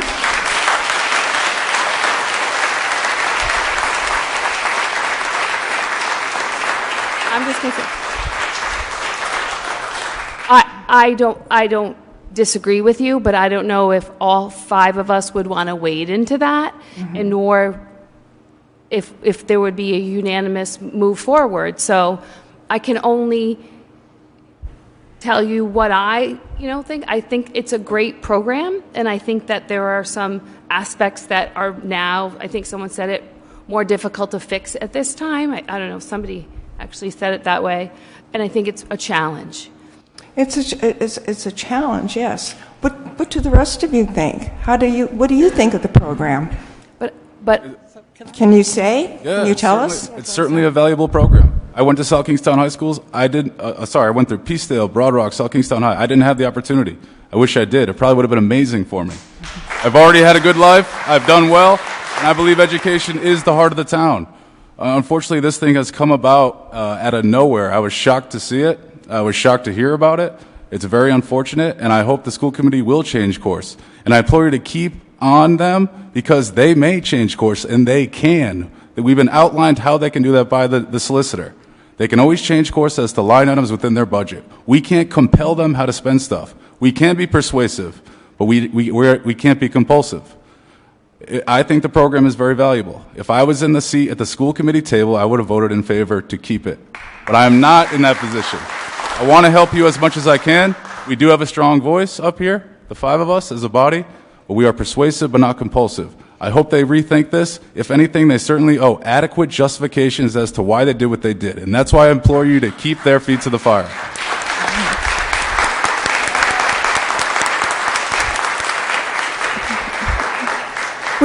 We would like them to honor that March 1st letter that promised the community. So, and when we met with them in April, when the budget was level funded, it was not communicated that there would be any program cuts. So that's when Rory says. So that's why we need your help. We understand. We need your intervention. We need your advocacy. Yours too. Yeah. So I have an 11-year-old granddaughter that's in 5th grade DLI at Broad Rock, okay? So I know this program. She has thrived in this program. At one point in the 3rd grade, we were playing a game with the cup and the string, right, way across the room, and she was elated that I could not tell what she was saying because she was saying it in Spanish.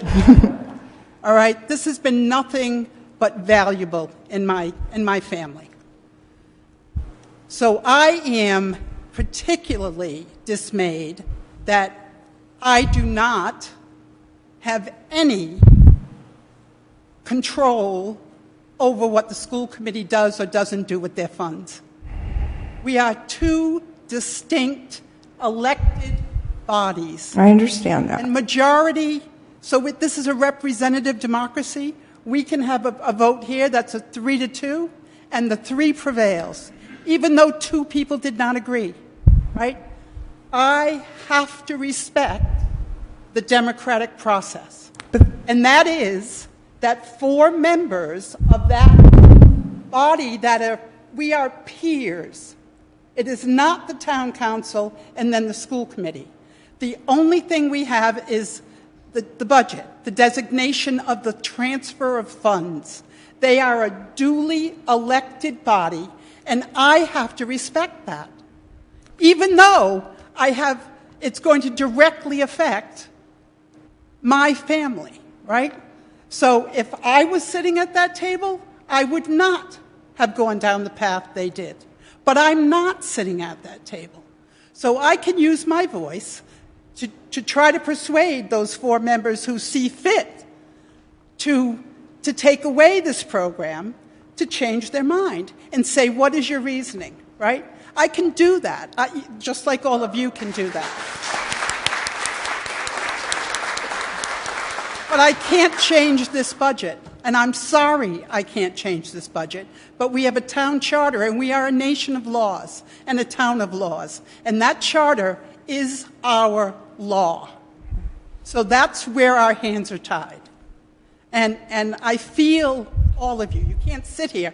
Tears are in my eyes half the night here, listening to the children and the teachers. They're devastated. Right? I understand. And during a time when the Pediatric Association of Rhode Island has stated that our children's mental health is in crisis.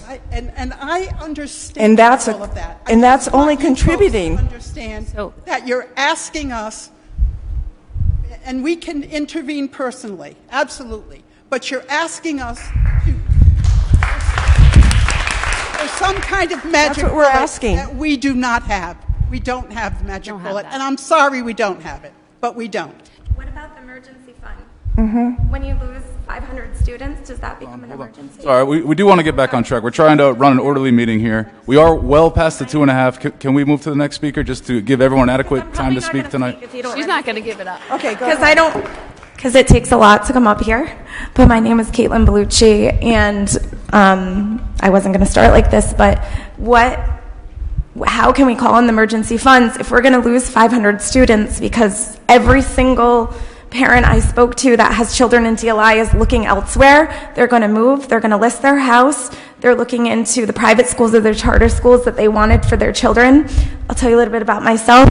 The only reason why I'm standing up here is for this community. My 3 children that are in the DLI program and the teachers that have worked so hard for these students. My oldest is in 5th grade right now, and she was 5, and we asked her, do you want to be part of a dual language program? She asked what it was. We told her that she would be bilingual. She said yes. At the time, my husband was traveling to Japan. He himself, as an adult, was learning Japanese, very challenging language. Spanish is much easier. So she was very motivated, and she was excited. And guess what? At the time, it was a lottery that you didn't get to opt out. You either got in or you didn't. And I was one of the last names. My daughter was one of the last names to be picked that year because it was the second year. I cried like a baby. I went home. She was a 5-year-old. She came up to me, Mom, did I get in? Did I get in? I was sobbing. Yes, you got in. Well, guess what? That meant her siblings got to be part of this. Now we're at home. They're speaking Spanish.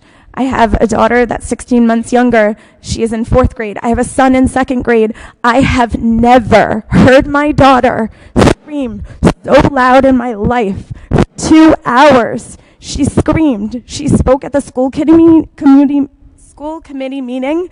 They kept their heads down. She wrote a speech. I came home from work, which, by the way, I work in the medical field, and everyone speaks Spanish. That would be great if I could speak Spanish too, but I only took 4 years of Spanish. That wasn't enough because I wasn't in an immersion program. So anywho, I came home and she wrote a speech, and the school committee had already made up their mind. They had their head down. They really listened to the children. I shouldn't say they, because some of them did listen, and they wanted to move forward. We're giving it more time than an hour to make such an incredible decision for our children and families. And she screamed for 2 hours, and she came home and told her younger siblings that it's over. And why did we do this? What was it worth? And I explained to her it was worth it. So in the end, my whole point is that this affects more than just the parents. We want what's best for our children. But really, we need to listen to our students. We need to listen to our children, and we need to listen to the teachers. And could you call an emergency fund if there are 500 students that this is impacting? Really, 500 students. And I'm not. Ma'am, you are well past the 2. I am. I know. I'm rambling because I get nervous. But thank you for taking your time, and I know you're listening. And if there's anything you can do, which, again, emergency funds, when you have 500 students involved, I would consider that emergency if we all left town. I already had 2 offers on my house, and I didn't even list my house.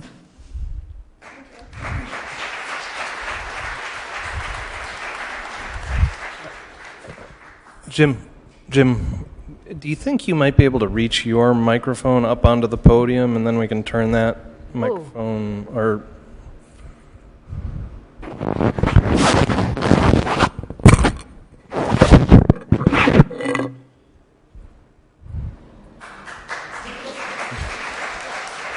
Abel for the win. Hi, good evening. My name is Karen Hanachek, and first I would just like to say thank you all on the council tonight for your willingness to discuss with us and your transparency about what you can and cannot do. I know it's greatly appreciated for me, and I'm sure for a lot of the members here tonight of the community. I also apologize, I'm very nervous.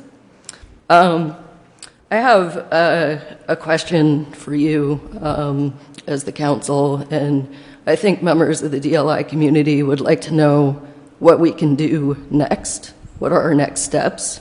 So if the school committee meeting tomorrow night, obviously we will go to, we will try to do what we can to get back on the agenda. But outside of that authority, who else can we voice our grievances to? Certainly the first step, like you're saying, keep on the school committee. As we've heard tonight, they always have the ability to change line items within their budget, so that has got to be the priority. Other than that, maybe state legislatures, try to get more monies from them to be allocated to the schools to keep the program alive, things of that nature. Number 1 would be school committee. Number 2, state legislature. Coming to these meetings is helpful. Just continue the advocacy. Stay on them. That's really the way to do it. The school committee can reprioritize their money and do anything they want with it. So we're not precluding them from shifting things around. Okay. Can I just get a clarification, Mike? So in past years, we've told the school committee if they run out of money, they can come back, request a supplementary budget for us to fund them for more programs. Now, there's pretty wide latitude in deciding what an emergency is from the council's position, I would imagine. Why can't they request a supplementary budget for this program? I mean, I think the schools would have to ask for it from us, but would that not be allowed? So under the charter, it defines the emergency funding as an immediate threat to public health, safety, and welfare. And you can imagine things such as the COVID virus and maybe a sewer line bursting or that type of thing. I have not seen, and maybe I'm wrong, I have not seen that scenario happen here because what would happen is it would require you to send out a supplemental tax bill later. And again, I haven't seen that scenario. So I think there'd be a difficult legal burden to overcome in the first place, the way the charter describes emergency funding once the budget's been approved. I think it'd be really difficult to squeeze that into that particular definition. And then you would have the issue, if you made it through that, of sending out supplemental tax bills. So We hear a lot of public residents come up during our town council meetings and talk about the school budget having plenty of money to fund the priorities. So I don't think it's an issue where they don't have enough. It's how they're choosing to spend or not spend it.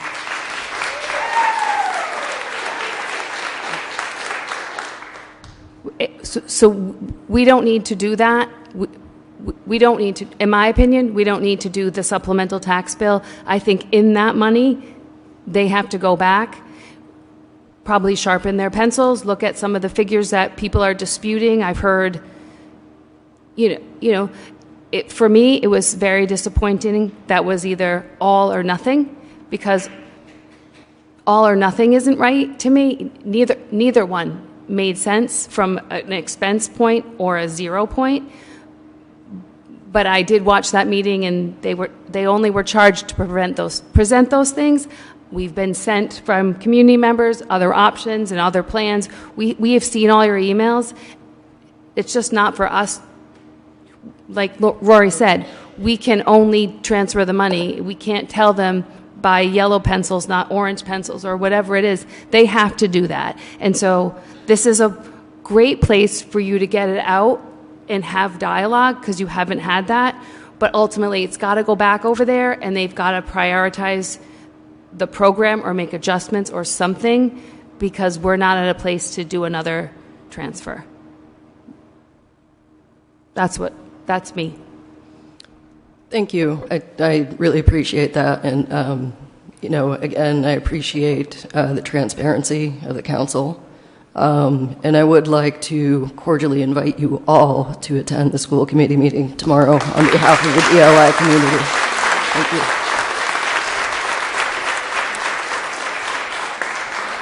Didn't he already go? Sir, did you already speak? We do want to limit you to Just 1 minute. It's about what we're speaking about. It's not an emotional thing. It's concrete things. Keep it quick, sir. Yes, sir. We don't want to open it up. We do want to run an orderly meeting. I'm asking one minute.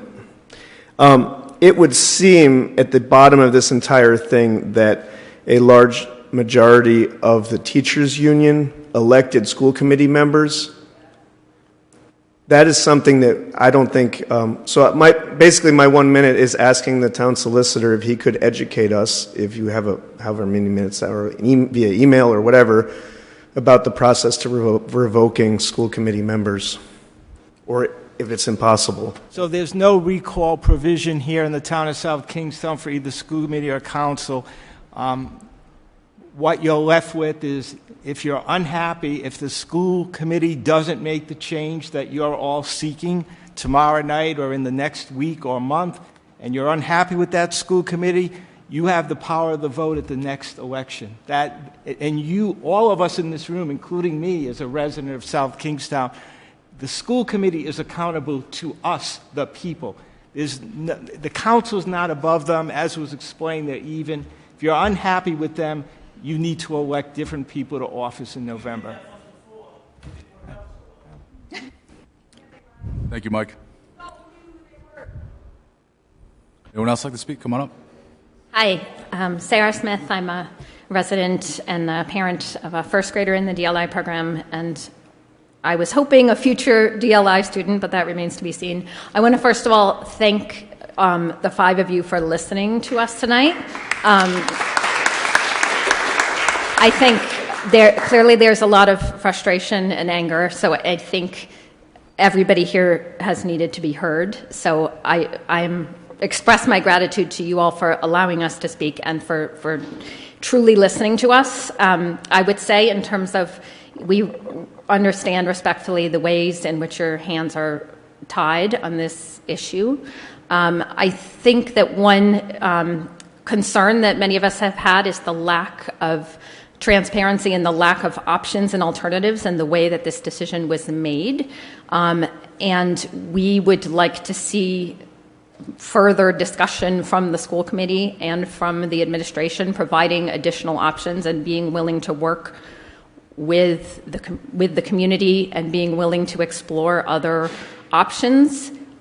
In terms of what you can do, you do have clout and power, so I would suggest or wonder if it's possible to write a letter to the school committee asking them to look at additional alternatives. I recognize there's not much that you can do in terms of budget, but certainly you can lend your voice and your opinion to this matter, and I truly appreciate all the time that you've given us so far. Thank you. Thank you.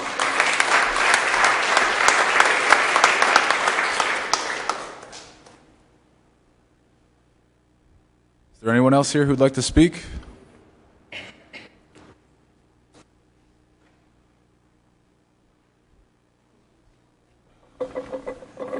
My name is Doug Perkins. I think you've all heard that you have the power to intervene, to ask the questions, to represent the people of the town. I also think that you've expressed your knowledge that the school committee is perhaps not as democratically organized and exercising those practices that would lead to an open and fair discussion by the people that they're supposed to serve. I think you have probably also heard everybody here testifying as to how good a program this was. And I think the statistics and the test scores for the district probably show that there are other programs that are not doing quite as well and are not quite as well received by the students that are participating in those programs. I would think that you have the opportunity to review what you've heard, especially those voices of the future that got up here and testified about their involvement in this program. Thank you.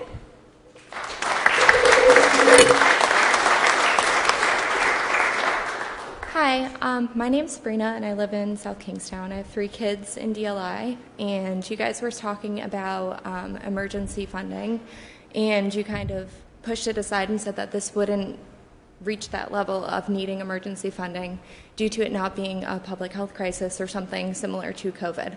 But as you all know, mental health awareness and mental health is something that's extremely important for everyone. There's about 500 students that will be very mentally unstable with losing this program, and I think that that reaches the level of a public health crisis.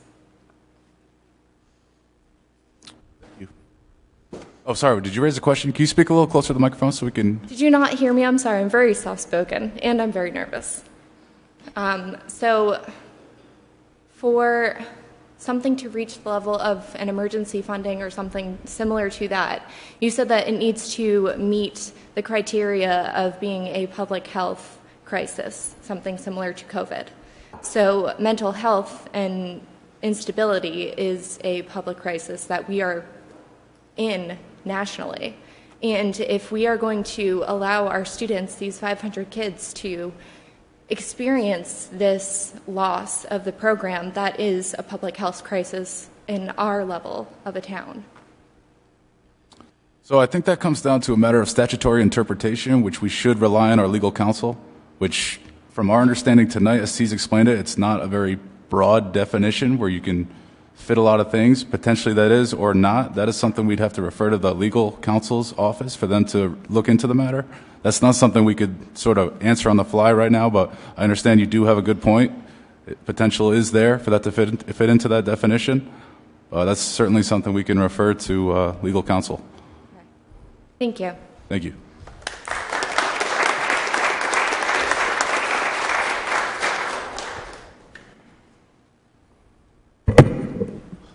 Hi, I'm Ryan McNally. First of all, thank you for serving us, and this is a thankless job, and I think we mostly recognize we're barking up the wrong tree and that you don't control this. I live in Wakefield. I have 2 children combined for 12 years in the DLI program. You already know we love it and that it's clearly successful, and a lot of you have shown some support, so we thank you for that. I have 2 questions. One for the solicitor. It sounds like emergency funding is not really a viable option and would be really slow to actually produce. I guess I would ask, what recourse do we have if at least a portion of the school committee appears not to have acted appropriately or followed appropriate procedures? Is there any recourse for us? Because we can show up tomorrow, and a lot of us have shown up many times for these school council meetings, but it's not worked.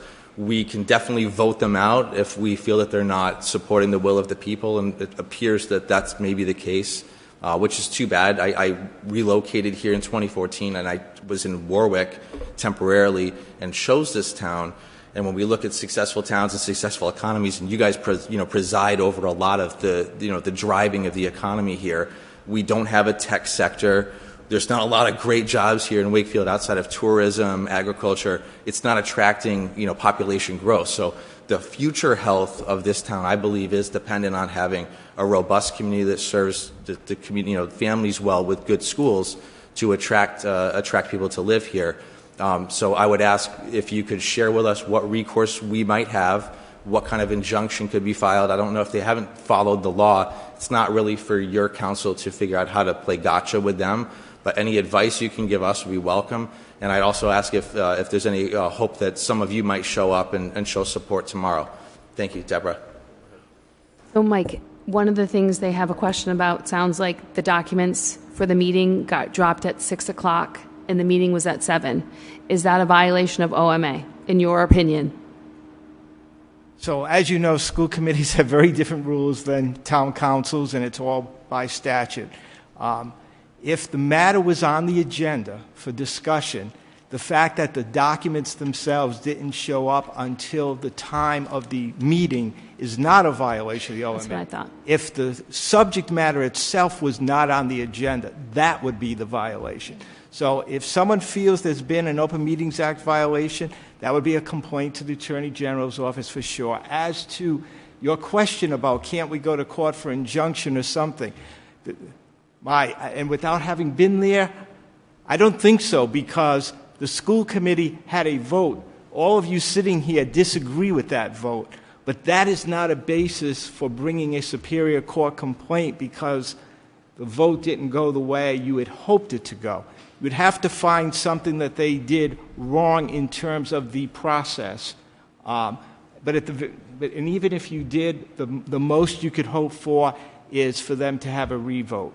So other than the power of persuasion, to try to get one of those 4 individuals to change their minds, maybe based upon, maybe they're listening tonight, hopefully, because I've had again, I'm a resident of this town too, and personally, I've been sitting in the seat since 1995, and I can only think of one other occasion in all of these years that brought out so many people so passionately about an issue. So hopefully the school committee is listening and watching and will react, hopefully. Thank you.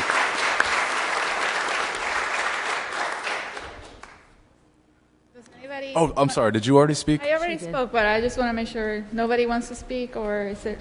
We are limiting it to one. Okay. So we don't want to sort of open up the floodgates. We're trying to run an orderly meeting. If anyone hasn't spoke, we want to keep it to anyone who hasn't. So for that, can you just let others hear? Is there anyone else who hasn't spoke yet who'd like to speak? Hi, my name is Beth Violet. I live in Peacedale. I don't speak at podiums, and I didn't plan to, and my thoughts might not be that organized, but I want you to know, I was at the meeting on Monday night, that I believe the school committee and this administration has done things very purposely.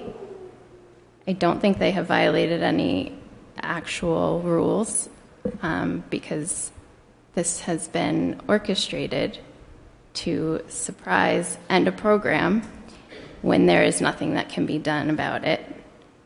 That I feel they've mismanaged our funds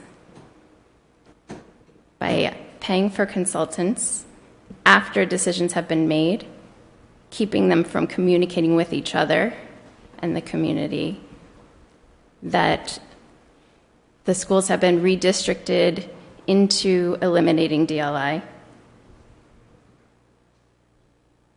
that a surprise meeting was held, that there were no documents presented or available till right before that meeting, and when they were shown to the school committee and the rest of us, there were 2 options: one, to out of nowhere end a program that impacts over 500 students, or option 2, send a rocket ship to Mars. Basically, on no planet no one would ever use that second option. It was one, I guess, viable option, or the option that they wanted, and one that no one in a million years, no matter how much money we had, would ever do. So I have 2 children in the DLI program, a 2nd grader and a 4th grader, and I am very disappointed in the end of the program, but I am more disappointed in the way that this was done. How can I send my kids to school in this district when this is how we are treated, this is how things are done? How can I trust this new superintendent, this assistant superintendent, who has purposely misled us and intentionally worked very hard behind the scenes to do this? You are just about at the 2.5 minutes, so if you want to sort of concisely conclude. Okay. I'll just end by saying that a member of the school committee on Monday night, in an attempt maybe to explain her decision, she said that she sees this program as a 7-year experiment that was never supported, so it was time for it to end. So my 2 children's entire elementary education has, in her mind, been an experiment that wasn't worth following through on. And I know that there isn't anything that you can do as a body, but I feel that there is something you can do individually. I know that many of you have relationships with school committee members, personal relationships, and in this community, and I appreciate you letting us have a voice because we haven't had that, and I appreciate your support verbally in this room, and I'm just asking you personally to communicate to them as individuals and as town council members who care about the future of this town, because they have no idea what they have done and what the outfall will be. Thank you.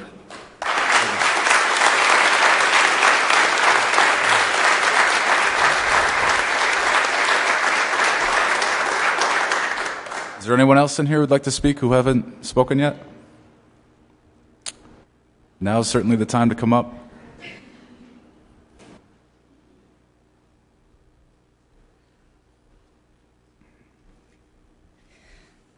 Oh dear. My name is Bronwyn McGuire.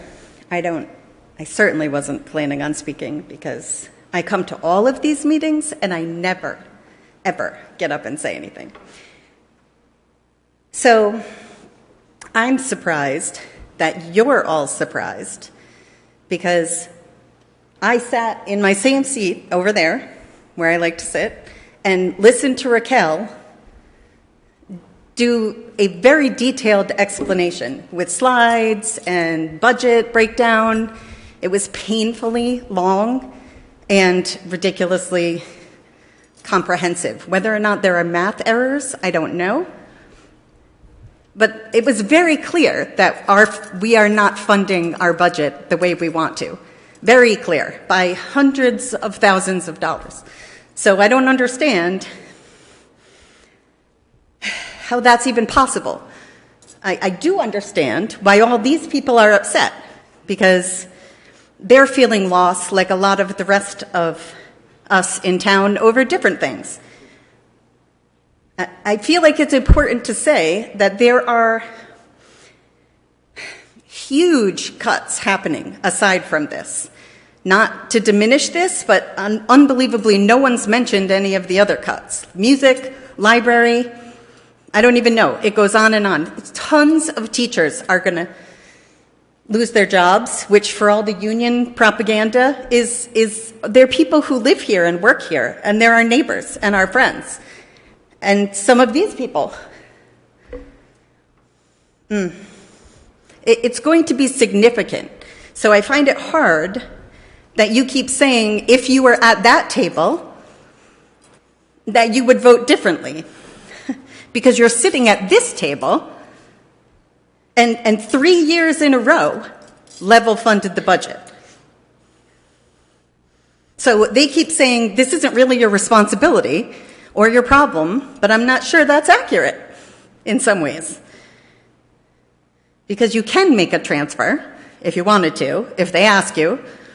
I think it's easy to sit here and be like, oh, we can't do it, because you could do it. Some of you don't want to do it. That's different and probably hard to say to lots of people sitting here asking you, but I don't know. I don't even know what else to say. I think what would be really persuasive is if the town council and the community supported the budget. Because that has not been the case for quite some time. And I don't know. You can keep saying it's not your problem, but that's a no for me. Thank you. Thank you.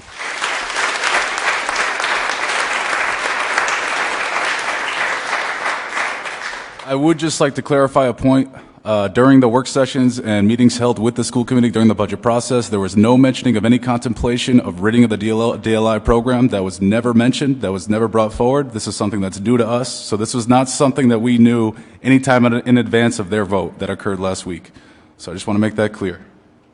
If there is anyone up here who hasn't spoken yet, please come up to the microphone. We would like to hear from you.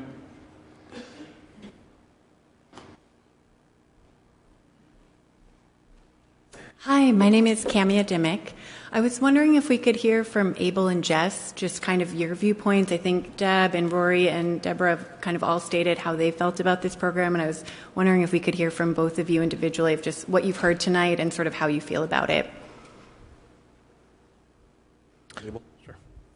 I think it goes without saying that the process that the school committee went through to come to this decision was not right. It was not transparent. And I value the DLI program. None of my kids participate in it, but I understand that it's of great value to many children in town, as we've heard tonight. I would like to have seen it expand and be available to every school in the district. That's clearly not where we are at the moment. I would say over the course of this night, we have absolved ourselves a lot of any guilt in this, but it is the town council's job to put together the budget, which includes the school budget. Over the years, we have not been extremely generous to the schools. And over time, this is what happens when you're not generous to the schools. We have people come in during our budget process and tell us that we're being overly generous to the schools. Some people can believe them if they want, but the fact is that we've seen cuts and teachers being laid off year after year. And the schools are not the same as they were when I went through them or when many of us went through them.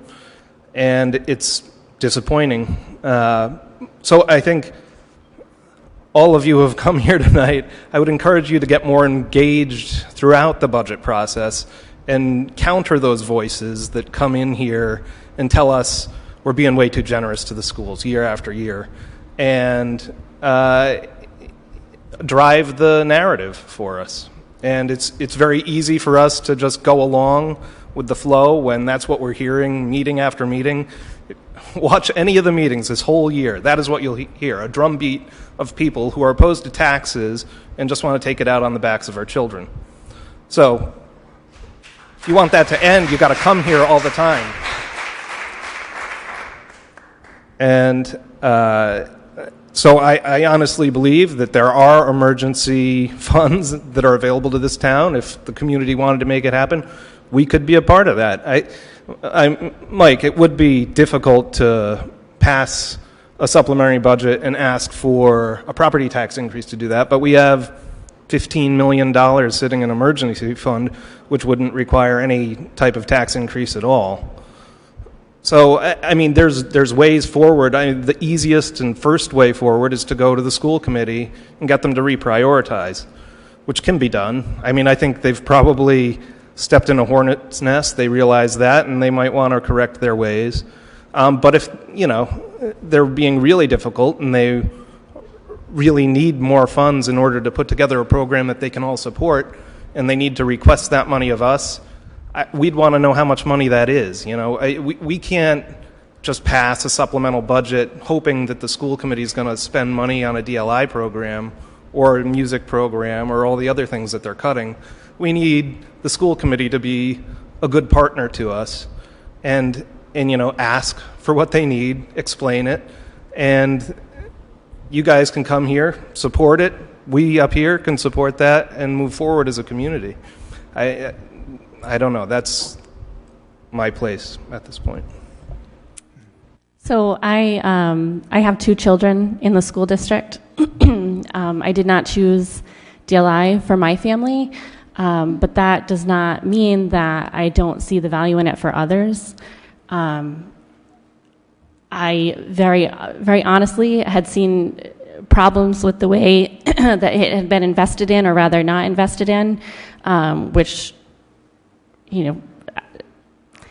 was one of the reasons that I didn't put my kids in. I felt it was a program that was always going to be on the chopping block.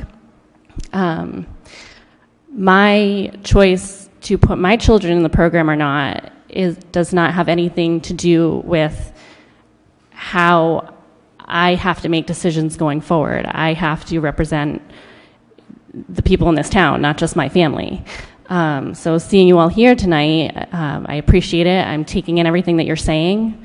I've tried to get back to as many emails as I could this week. It's been quite a few. So I hear you, and I wish the very best for you. I hope that we've been able tonight to help give you sort of a path forward. And I'm happy to continue to listen and to work with you and see what we can come up with. So I have 2 questions. I mean, it seems like the 5 of you agree that this is a valuable program, and are hearing it from the community tonight. Would you be willing to come with us tomorrow, and would you be willing to write an open letter, published in the South Kingstown Independent, signing your names as the town council supporting it? That's my first question. I want to know what you have to say to that. I would be willing to support something asking the school committee to relook at their budget and see if they can come up with a creative solution. Whether or not they'll be able to do that is not for me to decide. I would gladly get behind something asking them to take another look at things.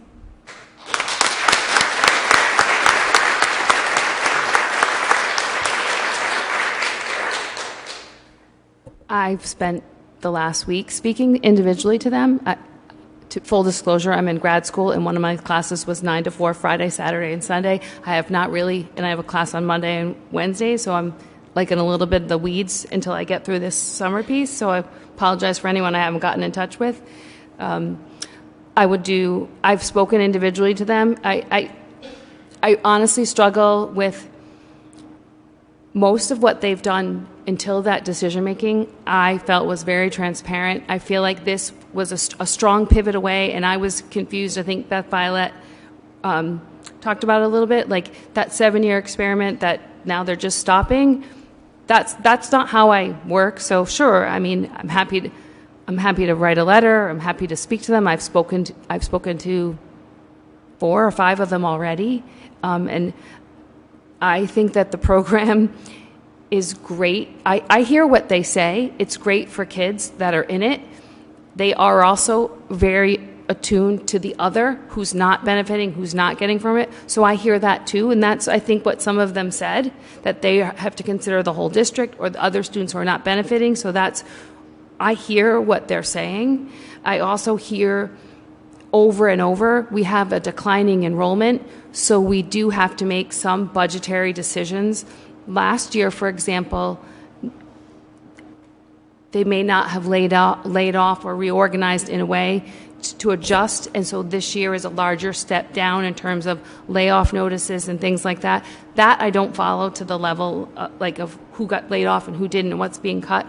But as the enrollment continues to drop, they have to figure out what they don't need to resource. So they're making those decisions at the same time. I know your question was about the letter.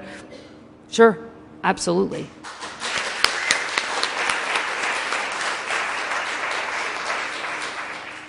As for me, I'm certainly happy to sign a letter expressing my concern and hopeful for them to reconsider their prioritization of spending to maintain the DLI program.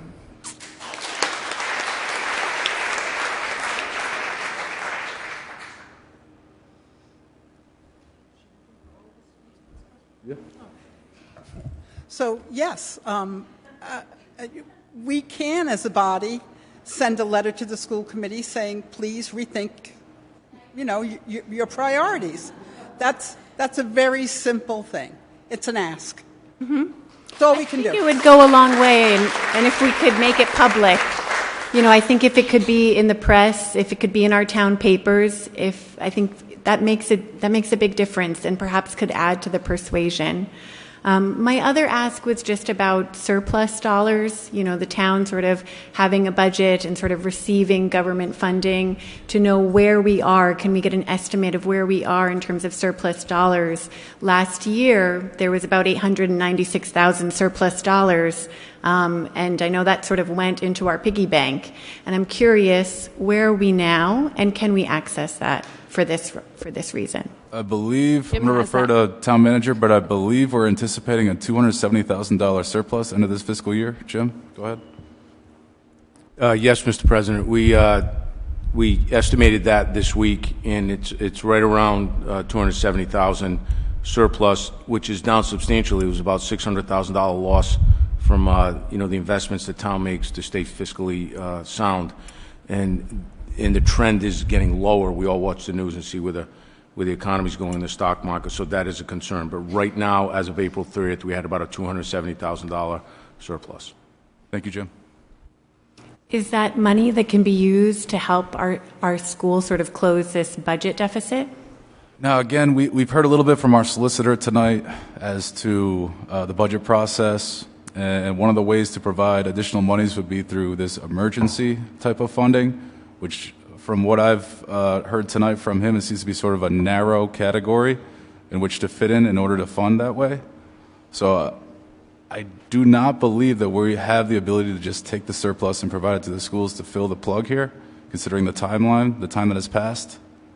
If I have misspoken, Town Solicitor, please step in. Okay. And I don't want the residents here to go home thinking there's this chance that, we've got this surplus so we can just give it over to the schools, because that is not you've got the entire tax base to deal with. There are a lot of taxpayers out there. You heard people pleading with you at the budget hearing to decrease a tax increase that was minuscule, and you did decrease it even more. So you need to be realistic. It is unfair, in my opinion, for the school committee to make this the town council's budgetary problem. The school committee needs to look at its $55 million budget and figure out what its priorities are. I think if all of you are in favor of the letter, that would be great. I'd be surprised if a number of them aren't watching this meeting this evening and seeing the passion and the needs and the requests. So you're going in the right direction, but I don't want anyone to leave here thinking you can just take your surplus and send it over to the school committee, because that is not the way your budget process works. It's not the way your charter works. And we're going to be transparent and continue to be transparent and be realistic about what you can and cannot accomplish. Thank you, Mike. Go ahead, Deb. I just want to make sure, if we just can get the last few people, we can then make a motion and sort of move along the things you might want us to say to the school committee. Okay, thank you, and I'll look forward to the letter. Thank you. So I just feel the need to say we can ask the school committee to reprioritize, right? But when one goes up, something else is going down, right? So we already know the music folks are very passionate about what they do, rightfully so. The sports programs, rightfully so, right? So what you're asking is the school committee to put some dollars here, but they're going to take that away from somewhere else. I just want everyone to realize that there's not more money here. It's the same, but it doesn't. Oh, no, please. If you're going to speak, you'd have to come up to the microphone. I've already spoken to. It's a finite pool of money. It's a finite pool of money. So we have to be mindful to raise one up. We are taking another one down. Thank you, Deb. Now, if anyone hasn't spoken, we ask you to come up. Oh, I'm sorry. Literally, right here. Oh, yeah. Hi. My apologies. How you doing? So my name is Morgan Sowers. I am both a DLI parent and a monolingual parent, so I'm a little bit foot in both camp here. I'm clearly here to support DLI, but I can't let this night go by as we're talking about sort of the distruth in the budget that the school committee presented without mentioning that Ryan Muir at South Kingstown High School is being let go. He is Grammy nominated for music education in 2021, and I don't believe we have anyone else in this town that can say that. And now we don't have him anymore. And I have to believe that he is pulling more students to the high school, and therefore that those student dollars have to be outweighing the cost of keeping him. So if you pull any influence, please mention that as well. I just can't let the night go by without mentioning him. It's not a loss that can be allowed. Hold on. Y'all know I like to talk. I want my whole 2.5 minutes. All right. And then the second thing is we're clearly not making it on the agenda for tomorrow night's school committee meeting because the deadline's passed. Is it true that Paula, Michelle, and Superintendent Prince are the ones that make the agenda and that they can call an emergency meeting within 48 hours? And if so, would you help us pressure them to do so? Is that information correct, Mike? They do set the agenda with the superintendent. I would assume that they have to follow the normal open meetings posting the agenda 48 hours ahead of time. I'm hoping that they're hearing you because we've given you 2.5 hours to basically say it every time. But I don't believe we can make the agenda for tomorrow night. You can't make the agenda. Yes, for so will you guys help us to pressure them to call an emergency meeting? I think we're doing that now. Awesome. Awesome.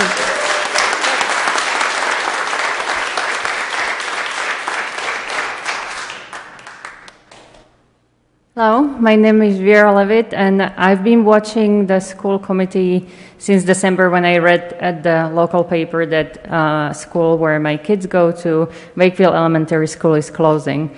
So we went through all those stages of grief and, whatever that is that you are going to, and we are watching you after we experienced this very non-transparent process. We've been talking about how important it's to walk. Not that anybody cares. We've been talking about how important it is to have community schools, and I feel like this all snowballed, and what we see now is all this orange sea here saying like this doesn't work for us. And I actually went to every school committee meeting since December, and I did not see DLI being cut. We were told that they are closing our school so they can redistrict, and I understood they close the school where our kids go, their community that they love for social emotional support after all this time during pandemic. And I understood that if they close that, then they can keep other programs, that we are being sacrificed for other programs.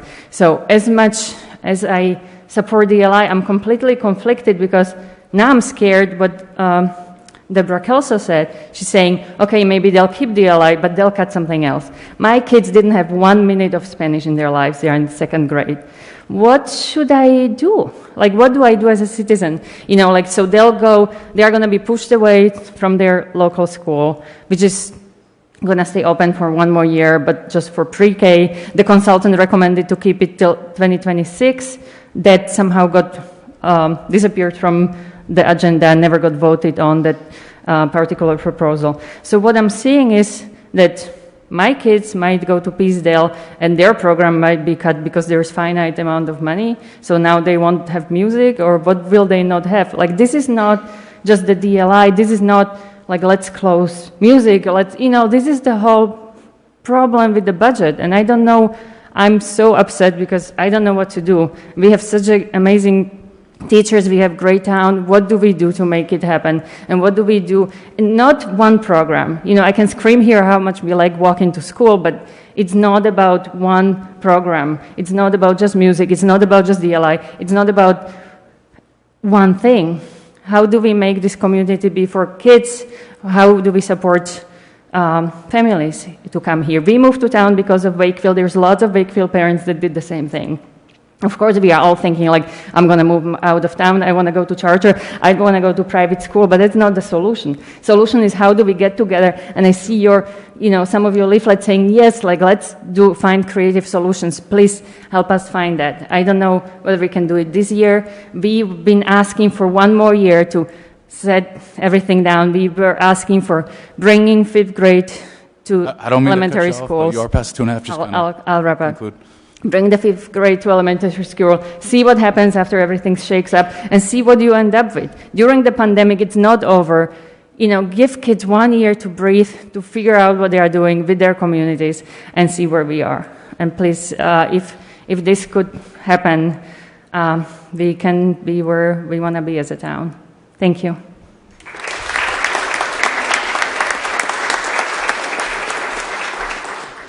Hi. I've already spoken. Is that correct? I had to speak for my mom because she couldn't read because I had to You didn't speak for yourself yet? No. Go ahead. My phone died, so I don't have any notes. I think it's really important to follow that woman up. Vera, I think I met you. Hi.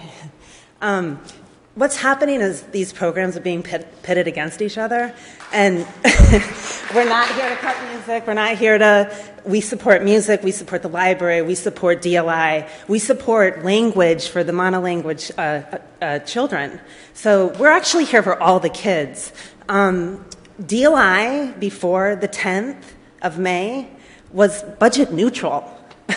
So you guys all live in South Kingstown. You know the northern part of Middlebridge. That's where I live. Guess where I got redistricted to? Just take a guess.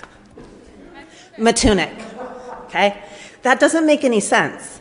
Are they sacrificing my daughter to put bodies into Matunic for DLI so that they can then turn around and say, whoa, whoa, whoa, whoa, whoa. That costs $1.2 million now, so we're going to have to cut it.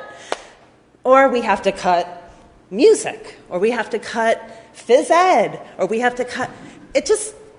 It's not how it should work. So it was budget neutral. If you ask the people that live in northern part of Middlebridge, I think there's 22 students there. If 20 of them go to Peacedale and are on DLI, they'll go to Peacedale. I'm not driving, my daughter's not taking the bus. So you can't say that she's gonna, I know there's a different rule in Rhode Island and you can't opt out of the bus, but my point is, it didn't cost any money and now it does. And so let's just for 1 year, can we just stop and come together as a community and say, just keep it as it is, it's budget neutral, okay, you don't have to mess with us, we're all cool, let's go back now, let's take a look at music, let's take a look at the other things that they're also hacking. I mean, it's just, another thing too that I have to bring out, it's driving me nuts because I'm not an accountant, but when I was combing through the budget and trying to look at numbers, there were future numbers that were on the budget for 24, 25 for Wakefield School for new windows. Anyone? And then Curtis Corner, that's slated to be closed, $750,000 to repave the parking lot. Can we talk about that? There it is. There's the magic number. None of this makes sense.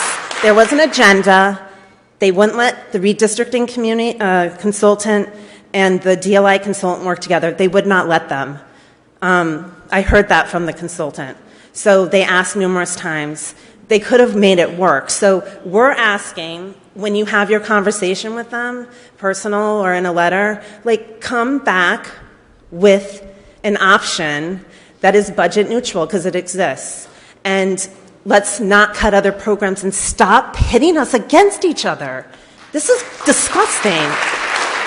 So that's all I have to say. I had to bring up the windows in the parking lot because that's insanity. Okay. So thank you. Thank you.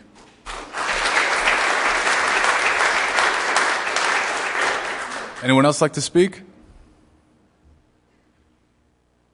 All right. Anyone? First time? All right, that's going to bring us to the end here.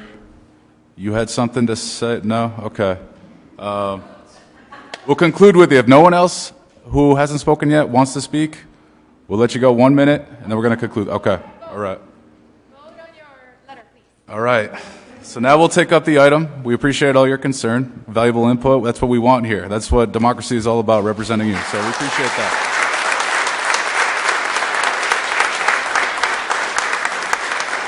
But we do have an agenda item on this, so now let's entertain what we'd like to do. Do I hear a motion? I'll make a, oh, go ahead. I don't want to step on your toes. I'll make a motion to, who would help us write this? To refer this to the town solicitor to draft a letter. Actually, Help me out with this, Mike. I have a thought. Okay. There must be a representative of this group who is very passionate about it and could put together a great letter that I'd be happy to review on your behalf. So moved. Well, let's identify who would do that. Is there someone who would actually write the letter? There's someone. See a few hands up. Doesn't have to be long because we want to get it there quickly. Okay. Josh, let's have Josh do it. Go. Right.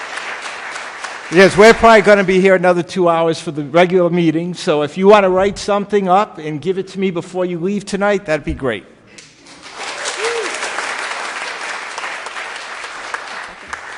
Second. All right, we have a motion, we have a second. Any discussion? Yeah, so I just need to reiterate my feelings about the separation of powers here, right? The school committee makes their decisions. I, as a town council member, am not comfortable telling them what to do. I am very comfortable asking them something. So I'm hoping the letter that we're going to draft is an ask. We ask you, not we implore, not we demand, but we as a town council cannot do that to them. We can't do that to the voters. The voters elected them. So the only thing we can do is ask.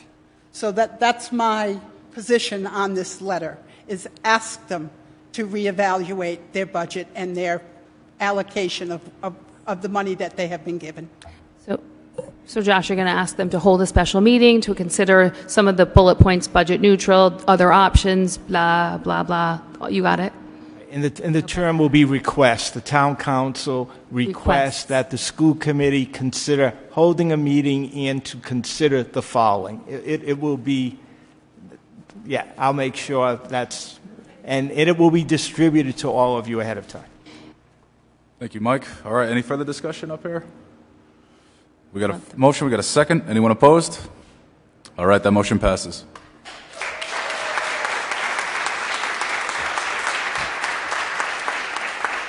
All right, thank you for everyone's time.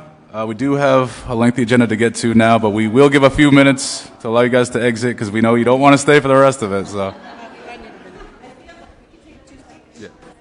yeah, we'll take about a 3-minute recess.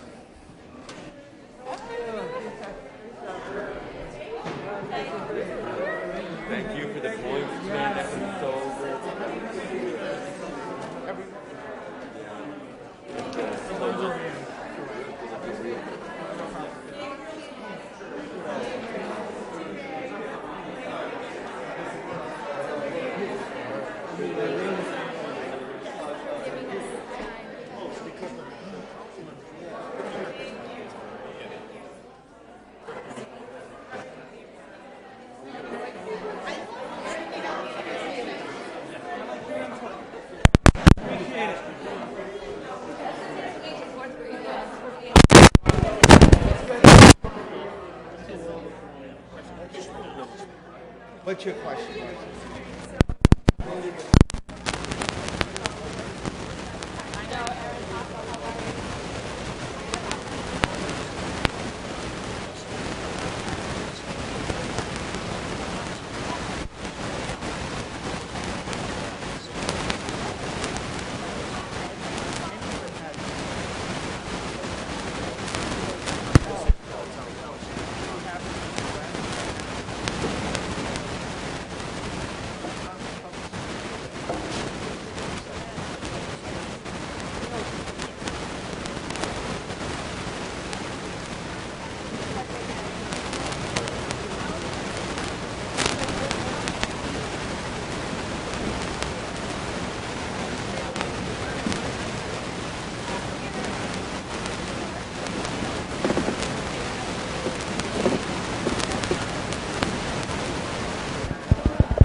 That was great. That was great. I love the parking lot. Okay, Paradise and put up a parking lot. Yeah, exactly. Right. Yeah, that would be great. Let's. My phone is dead, so I need very patient for a bunch of citizens who should Yeah. have process but did not. Sorry, I didn't know the process was in the process. Thank you all. Awesome. Thank you. We have to do this again tomorrow. Thank you so much. It's so amazing. It's I'm so appreciative of just like the patience. You guys, yeah, that was amazing. It's almost like therapeutic. We got you back. Never this crazy times where you guys are like, yeah, we'll stay here till 2.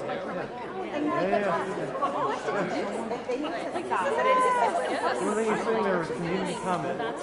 Right. I appreciate it. I appreciate it. Well, I find all these meetings intriguing. Yeah, let everybody speak. And I'd be like, I thought I would have said Y'all technology was there.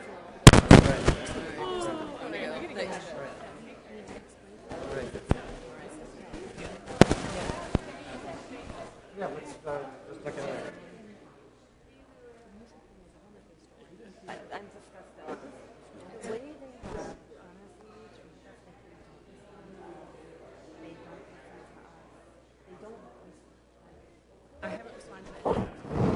But we've been doing this since February, so it's been.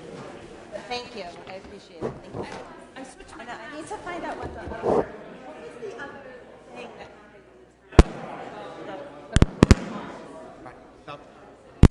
Route 1, the opposition to that crazy. was unbelievable. Crazy You're for going years. to destroy the rural nature of our town. This is going to be South Kingstown. We will no longer be a farming community. You got it.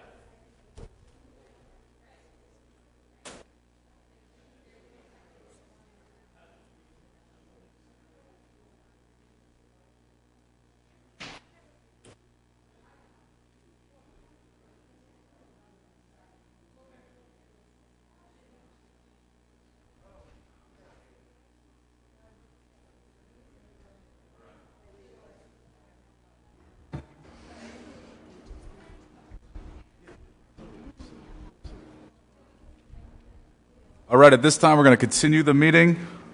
We left off at item 7A, which is a memorandum dated April 14, 2022, from Brian Wagner, Senior Planner, submitting a request from the Historic District Commission to acknowledge the South Kingstown Preservation Award winners for 2022 selected by the HDC.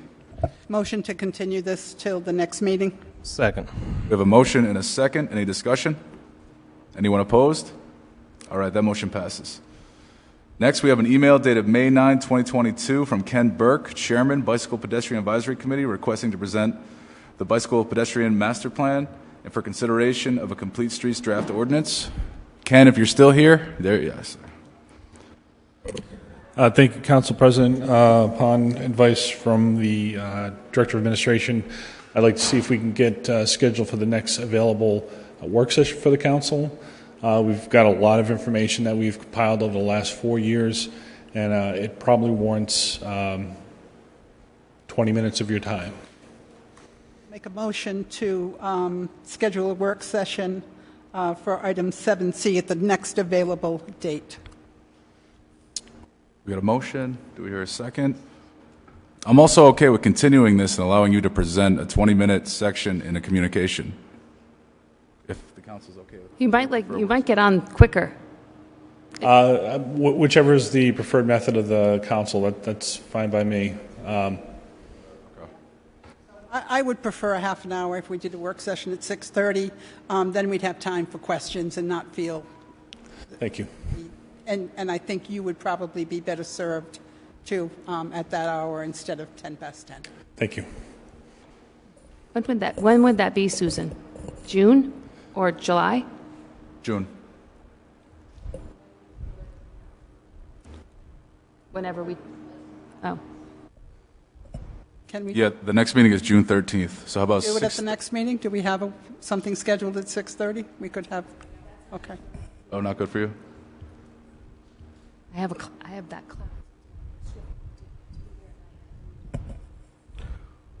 We do the next one? Could make it an agenda item at the meeting, no? Or Yeah, is it possible to have a draft of the ordinance sent to us at least for the work session? So we have that to look at. Yes, it is possible. Ken, is June 27th too late? Would you prefer the 13th? I can work with June 27th. I'd like to have the committee members also here with me. Yep. And we would like town staff to... All right, let's shoot for June 27th, 6:30 work session before the town council meeting. Great. Thank you very much. So we have a motion. Do we have a second? Second. Any further discussion? Anyone opposed? All right, that passes. We'll see you end of June, Ken. Thank you. All right, that's going to bring us to item F, which is an email dated May 16, 2022 from Representative Teresa Tanzi requesting consideration of a draft resolution in support of House Bill 8113, an act relating to Capital Development Program 2022 bond referendum that would authorize a $25 million bike mobility bond referendum question on the ballot for the November 2022 general election. Do we know where this bill stands in committee? Has it been heard in committee? Do we know that? I believe it's been held for further study. Okay. I'll make a motion to place this item on file. I'll second. Motion, we have a second. Any discussion? Is there a reason why we wouldn't want to support bike mobility? It seems to be in keeping with things like the Bicycle Pedestrian Advisory Committee advocacy that we've heard numerous times. I kind of feel similar to Abel Collins. I feel like this is an opportunity to access funds that the BPAC is specifically requesting to further their mission and agenda and things that they have on their item list. So I don't think there's any downside in supporting this bill. So I don't see a downside in supporting it. What I do need is the information, and I'd like to have that work session with Ken Burke and his group first before is $25 million enough? Well, the problem with that, Deb, is that if we have the work session on June 27th, they will have already passed the budget and there's no time. Right, but if it's been held for further study, Abel, you and I both know. Well, I know that having worked in the bowels of the State House, that every bill is held for study. So at some point, you get letters of support that come in and go on and get handed onto the desks of every senator or representative. And so even after it's been held for study, those letters of support come in and they still get delivered to the people on the committees. So, I mean, certainly I think us passing a resolution is not going to tip the scales one way or the other, but we have been requested by one of our representatives, so I don't know, inclined to support it. So I feel similar to Abel Collins. I feel this at least shows a good sentiment to the BPAC that we want to help them get access to funds to further things that they have on their to-do list, when in fact maybe municipal monies may not be available. State monies could be. So I would prefer to support this bill. There's a motion and a second, correct? Motion and a second. Any To further support the bill. No, No, to place it's it on table. file. Yeah, Oh. place on file. Motion to place it on file, but I'm willing to amend that if the will of the council is to send it up there anyway. I'm willing to amend my motion to support. Great. Let's do that. Second. All right. We have a motion. We have a second. Any further discussion? Anyone opposed? All right. That motion passes. It's going to bring us to item 7G, which is an email dated May 16, 2022 from Chris Hubbard tendering his resignation from the Sustainability Committee, effective immediately. I move that we accept item 6G and direct the town clerk to thank Chris Hubbard for his service on the committee. Second. We have a motion and a second. Any discussion? Anyone opposed? All right, that motion passes. It's going to bring us to item J, which is an email dated May 19, 2022 from Teresa Chamel requesting a proclamation declaring the first Friday in June as National Gun Violence Awareness Day. Make a motion that we adopt this proposed resolution. Second. We have a motion. We have a second. Any discussion? Anyone opposed? All right, that motion passes. All right, at this time, I do want to take a moment before we get to comments from interested citizens. I do want to just acknowledge the recent passing of Billy Forbes. Billy was a lifelong resident of South Kingstown. He was even the cameraman for the council meetings for a period of time, an Air Force veteran. He was someone who always had a smile on his face, someone who was really embedded in the community, someone that most of the people in South Kingstown knew. And it was always a pleasure to be around him. So he was someone that will certainly be missed. And I just want to say on behalf of the council, our condolences are with his family. And again, he certainly will be missed for sure. So thank you for that. I'd just like to add to that Bob Considine also passed away, a former president of this council and a very active member of this community. He also passed away this week, and I'd like to acknowledge that as well. Thank you, Deb. Thank you both. All right, that's going to bring us to comments from interested citizens. First come, first serve. Just ask you to identify your name. It's been a long night, so we do ask you to be concise. David, go ahead. David Flanders. I have some comments related to the solicitor's report, item 11. Could I put off my time here and have a chance to talk during the report? Yeah, we'll allow that. So when we Okay. go into the solicitor's report, we'll bring you up. Thank you, David. Anyone else here like to speak? Come on up. Hi, my name is Russell Koza from 22 Branch Street, Wakefield. I want to make a request, possibly from the town council, to maybe have the Department of Public Works explore the option of putting in a sidewalk on Branch Street between Church Street and School Street. I've witnessed several occasions where the road becomes narrow, especially this past winter, where the town unfortunately didn't have enough time because it was a major storm to plow the roads wide enough. And I personally hired somebody to plow, but a neighbor would not allow me to plow the snow onto her property because she claimed it was her lawn, even though it was town property. So the police department's well aware of this. I would give you more details of the time and date and all that stuff, but I would ask that because of the amount of traffic that is on Branch Street from the Welcome House, from the people in Peacedale, the quickest way to Wakefield is down Church Street, across Branch, and in front of the bowling alley. I'd like to see maybe some kind of possibility of putting one sidewalk in. I mean, I'd be willing to donate the concrete because I know it's a dangerous area because it's very narrow. All right, yeah, we can certainly ask John Schock to look into it and consider it. It's between Church Street and School Street? That's correct. All right. John's here, so he is hearing this. Okay, thank you very much. I appreciate it. Thank you. Thanks for staying. Anyone else like to speak? Come on up. Quiet crowd tonight. All right, last chance. Anyone like to speak? Feel free to come on up. Seeing none, all right, we're going to move on. Next on the agenda, we have the town manager's report. Thank you, Mr. President. In the spirit of keeping this meeting shorter, I will defer. Periodically, I'm going to give an update on each town department, their budget, their size, what they do, and where the residents' taxpayers go. I'll start that at the next meeting. Thank you. Thank you, Jim. All right, that's going to bring us to 11A, Town Solicitor's Report. Mike? Oh, whoops, sorry. All right, it's going to bring us to appointments. Make a resolution to reappoint Mike Sherry to the Waterfront Advisory Commission. Second. We have a motion. We have a second. Any discussion? Anyone opposed? All right, that motion passes. Now it's going to bring us to the Solicitor's Report. Mike?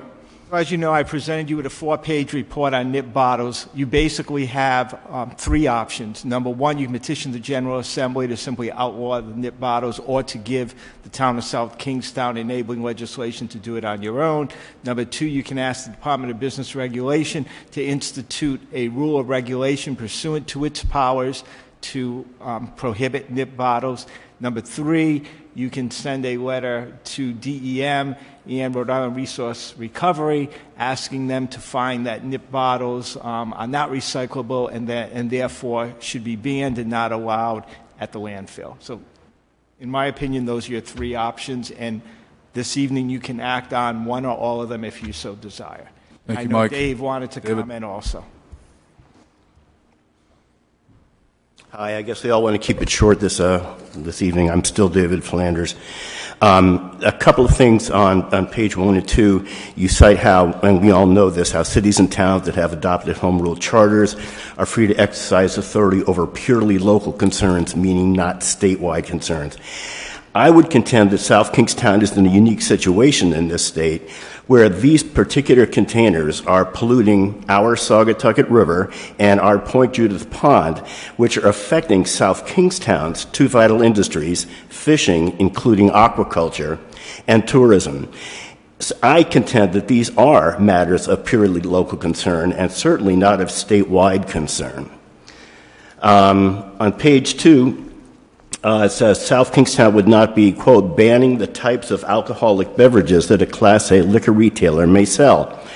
Well, pursuant to Rhode Island General Law 2318-12-5, we would only be prohibiting the beverage containers, not alcohol. We are not regulating alcohol distribution or sales. And as articulated by 2318, we have not and cannot obtain a 50% recycling rate because the Rhode Island Resource Recovery, with the machinery that they have that was installed in the 80s, I believe, cannot take bottles of that size. They have to be something like 2 inches by 2 inches, and it takes a mere phone call to RRC to verify that. And secondly, or to close, South Kingstown, we're not asking to get a separate NIP ordinance, which would require separate enforcement or anything, but rather we're just asking them to be added to an existing ordinance in our town, the plastic reduction ordinance, which does not require special enabling legislation. Now, it could certainly be argued that 23-18.12-5 does provide enabling legislation, as it says that no beverage container can be sold that is not recyclable. And that's flat out how that is. But we would not need to go through the full process of getting a whole new ordinance, a whole new regulation, because it already exists. And I would add that that ordinance that we passed in 2018 did not require enabling legislation. And that's certainly, when we're talking about single-use plastic bags, that is certainly a statewide concern. So why can't we just piggyback on that? What would prohibit us from doing that? I think we have enough basis to add these non-recyclable containers to our existing ordinance just based on what we have here. And I think if we were to be challenged in court, I would say we'd have a strong case, and it would be an ideal test case. And I think it's one we could win just based on these various things. And that's what I had to say. Thanks. Thank you, David. Now, I know at the state level this bill is pending in the Environment Committee at the House. I know the chair is working on this, trying to get this to the floor to possibly put this into effect. I'd like to see where that goes. I think this kind of is a state matter. I'd like to kind of see how they come out, see how it comes out of the committee, see if it gets to the floor, go from there. But what would other council members like to do here? So I would be in favor of Mike's 3 options. I'm in all of the above. That's my vote, all of the above. Let's try every path to try to mitigate the trash. I would agree with that. I think that's a good plan. Can I just ask, Mike, so say we added NIPS to the plastic reduction ordinance as suggested, and it's challenged in court. Can you just tell me what you think would happen there? So I'll try to make this short. When prohibition was repealed, each of the states were given the opportunity to regulate alcohol within their states. Some states banned it altogether. Some states allowed it. Up until the 1980s, the town of Barrington, for instance, didn't allow alcohol. So alcohol is in a totally separate category from anything else. The way it's regulated at the state level, and then the state gives you as, when you give out liquor licenses, you're actually acting as a liquor licensing board of review. You're the town council, but you're really acting in that capacity. Because the nips contain alcohol, there's the rub, no pun intended. What you would be doing is, in effect, telling every Class A liquor license holder in this town that they no longer could sell alcohol in those little bottles. And that's why there's this preemption issue. I think what you can do is you can support the bill that may or may not go anywhere, but you can certainly support that. Personally, I think the strongest way to approach this is through DEM and Rhode Island Resource Recovery Corporation, because they do have the power to say we're no longer going to reset. Now, whether they have the political will is another issue, but they have the legal power right now to do that, which is why the approach of sending letters in all three places makes sense. I absolutely cannot advise you to take the chance of just letting someone sue. You know the 5 or 4, I think it's 5 liquor stores in this town will sue us if you prohibit them without having the ability to do so through state legislation. And that would be a costly lawsuit. So let's try and work it this way, see what happens. Maybe that bill will go somewhere. Maybe DEM will wake up. It's not just a problem in this community. It's more and more communities are discussing this. And the plastic bag ordinance bans, believe it or not, started in Barrington, but then exploded throughout the state. And so, therefore, you stop putting attention on it, I'm sure other communities will too, but we need to do it in a way that's not going to harm the taxpayers in a lawsuit. All right, we do have a motion. We have a second. Any further discussion? I just want I didn't actually hear a motion. I heard people just speak in favor of the three to, options. you want to do all three. That is a misstatement. And so let's That was continue the Deb discussion. making that motion. So, just for my own personal thing, once I heard about the nips, that's all I see. I can see them all the time. And I was actually on Post Road Sunday, and a woman said the exact same thing to me. She's like, I walked this road, I can't unsee the nips. She was picking up the nips. So I think you've raised a lot of awareness about the problem we have, and the real problem is we have a lot of litter too. Like, the same walk, there were 2 Dunkin' cups. There's a lot of trash everywhere, and we need to keep talking about it because it is changing people. We're going to stop the litter problem by really talking about it. So I appreciate this, and we just had 2.5 hours of DLI. We need equal time for the issues that really affect the way our community looks. So I would be in favor of doing all 3 of the options that Mike recommends. I hear what he says and would be cautious about doing something that would create a lawsuit. But we just need to figure out ways to keep educating people, because that will either change behaviors or help us get an army of people picking them up.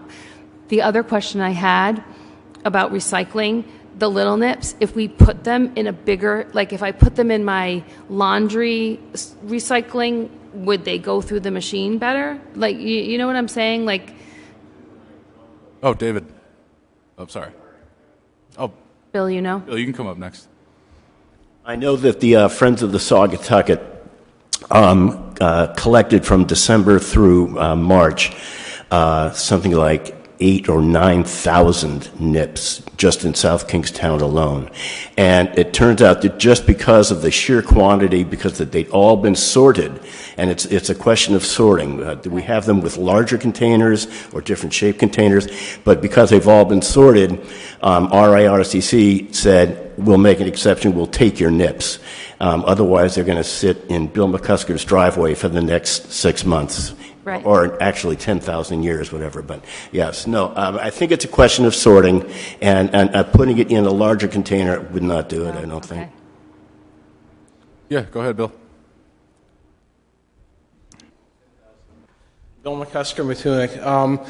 As for putting them in other containers, I don't know about that. I know they tried that with other things like bottle caps, but I think that was even rescinded, but I'm not sure about that. But the whole thing is, nips come in a lot of different shapes and sizes, and they just may not fit. The whole thing is, the fact is that they are not recyclable. So, and as for everything else you discussed, one thing that Rory mentioned was that the General Assembly is considering a nip ban. It is in study. They did say I was at the hearings, that they kind of look at the towns to see where the energy is on this. Towns are saying, and I've talked to many Comcoms around of our neighboring towns, they said they're waiting to see what the state does. We're in a stalemate. So I'm glad that South Kingstown is looking to take this to the next level. And incidentally, I found 9,500 nips off our streets in 90 days. And we also moved this out through the EDC to the restaurants and found almost 300 nips in their parking lot, which could mean that a lot of restaurant owners are saying they're sneaking them into the restaurants. So it's affecting the town in the restaurant industry, which hit heavy during COVID economically. So, Thank you, Bill. All right. So do I hear a motion? So I'll make a motion that we direct the solicitor to send all 3 letters, the options provided to us in his memo. All right, we have a motion. Do we have a second? I'll second. We have a motion. We have a second. Any further discussion? Anyone opposed? All right, the motion passes. And Bill, I do want to say I keep that picture you gave us in the back of my car, and I show it to people all the time. It is very eye-opening. It is. But Bill, David, thank you for your work. Mr. President, if I can just stop for 1 second. I should have asked a question when we had the comment section, but it has been brought to my attention that I'm not receiving all of the emails that are addressed to Town Council at South Kingstown RI. And I just want to make sure, so twice this week someone said they sent it to Town Council. I never received it. So I don't know if it's my address that's not working, but 2 times. Once the end of last week and once today, someone said they sent something on the 17th or 18th that I never received. So I'd like to know where that stands, and I just want clarity on what makes it onto the agenda. We should put this on a future agenda. And because there's been a practice of the council not to place personal items on the agenda. But anytime an email comes in that's addressed to the whole council, it should go to the whole council. That doesn't necessarily mean it's also going to be on the agenda, because literally you could have hundreds of emails on your agenda if you didn't have some kind of sorting mechanism. So what I'm going to do, with your permission, is I will come up with some suggestions for you. I mean, obviously this is handled in other places too, on how to address it. And I have responded, I think, to the 2 same individuals, saying that I would request that the council consider this for the future, so that we have, instead of a practice or an unwritten policy, an actual policy on emails that make it to an agenda. You have to have one, because otherwise you'd be smothered in every agenda. I just want to make sure I'm afforded the chance to read everyone's thoughts, regardless if it makes it onto the agenda for whatever reason. I just want to make sure I'm hearing from every member of the community who thinks by sending that to that address, we're all seeing it. That's all. Councilwoman. I did have 2 days this week where I went in and checked my email, and it said I had no new emails. And then I checked an hour later, and a whole slew came up from like 3 days worth. So twice that happened this week. Yeah, so I can address this. We're trying to streamline the way that some of these emails are coming in. So we're setting up a new town manager's email as well, so that when they try to get to me, it goes into one account right in my office and we look at it. But you are correct. You probably did miss some emails, because we noticed today that one of the emails that came into town council went to junk. And the only reason we found it was there. So we're working on it with IT.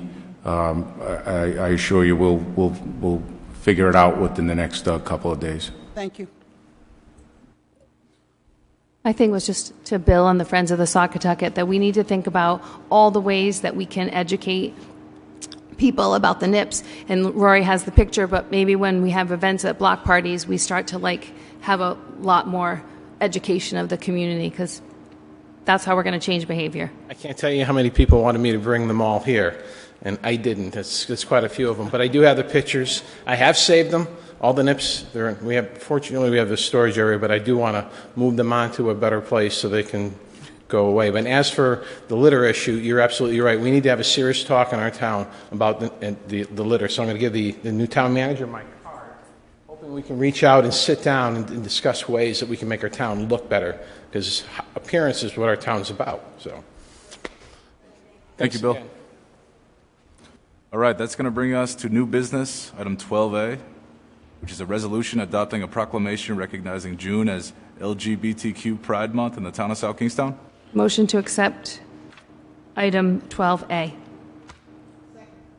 have a motion and a second. Any discussion? Anyone opposed? All right, that motion passes. It's going to bring us to item D, which is a resolution authorizing an amendment to an award of contract originally granted on December 13, 2021 to Marcus Communications, LLC of Manchester, Connecticut for implementation, construction, subscribers, and delivery of a turnkey UHF simulcast system in accordance with their proposal from an amount not to exceed $2,692,842 to an amount not to exceed $3,086,687, including a contingency, and as further described in a memorandum from the Fire Alarm Communications Superintendent to the Town Manager dated May 11, 2022. Lance? How you doing? Just kind of want to brief us on this one here, explain us what's going on here? Yeah, quickly. When the taxpayers voted on the bond for the radio system, I was allowed 2.6 or 2.8 or whatever it was. Way back when, the previous financial advisor or director, we started a contingency fund or a radio fund, and we had some money in there. We had the bond. We didn't ask for a contingency fund. Now I'm asking for that contingency fund out of the account that's called the Communication Project Fund Balance. So what we were doing is increasing the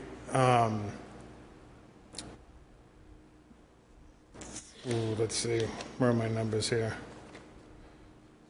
We're increasing the contract to the $3 million from the 2.6 with the money that was in that fund balance. And one of the reasons is the tower at Narragansett Station 3, we had to do a lot of construction to a fire station that didn't belong to us. We had to fortify the floor, upgrade the electrical system. So we decided back to the drawing board, found an alternate site, which was at Tower Hill Fire Station.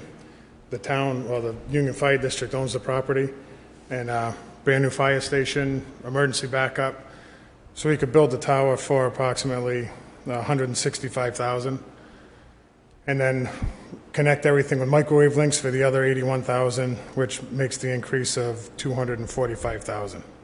With the town doing some of the site work, we would save approximately $79,000. And that site work included digging the foundation, laying some conduit, clearing the land, and some electrical services.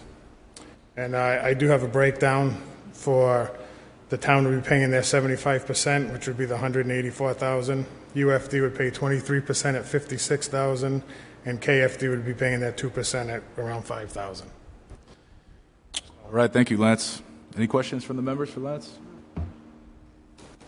Deb? No, we just discussed in the work session that we would explore REMA and FEMA grants. Yes. So. We do have a meeting coming up. It'll be after the holiday to meet with REMA and EMA about grant options to see what they have available for us. So we are pursuing that option. Whether we get them or not, we'll find out. Excellent. Thank you, Lance. One question, Lance, where are we in the project? Where are we? They have about 70% of the equipment in. They plan on building out shortly. They would like to have it done before the leaves fall off the trees for final testing. So it's moving along pretty quickly now. Great, thank you. Okay. Thank you, Lance. Motion to approve item 12A. Second. Oh, sorry, 12D. 12D. Second. We got a motion, we got a second. Any further discussion? Anyone opposed? All right, that motion passes. That's going to bring us to item E, which is a resolution authorizing an award of purchase to Ryco USA Incorporated of Philadelphia, Pennsylvania, for 2 multifunctional copy machines in a total amount not to exceed $14,363, including trade-in allowances, as described in a memorandum from the Public Services Director to the Town Manager dated May 16, 2022. Motion to approve item 12E. Second. We have a motion and a second. Any discussion? Anyone opposed? All right, that motion passes. It's going to bring us to item F, which is a resolution authorizing an amendment to the water user rate schedule adopted May 9, 2022, effective July 1, 2022, as follows, and amending the town's schedule of fees as further described in a memorandum from the Public Services Director to the Town Manager dated May 16, 2022. So what happened? Did we approve? John, can we have you come up?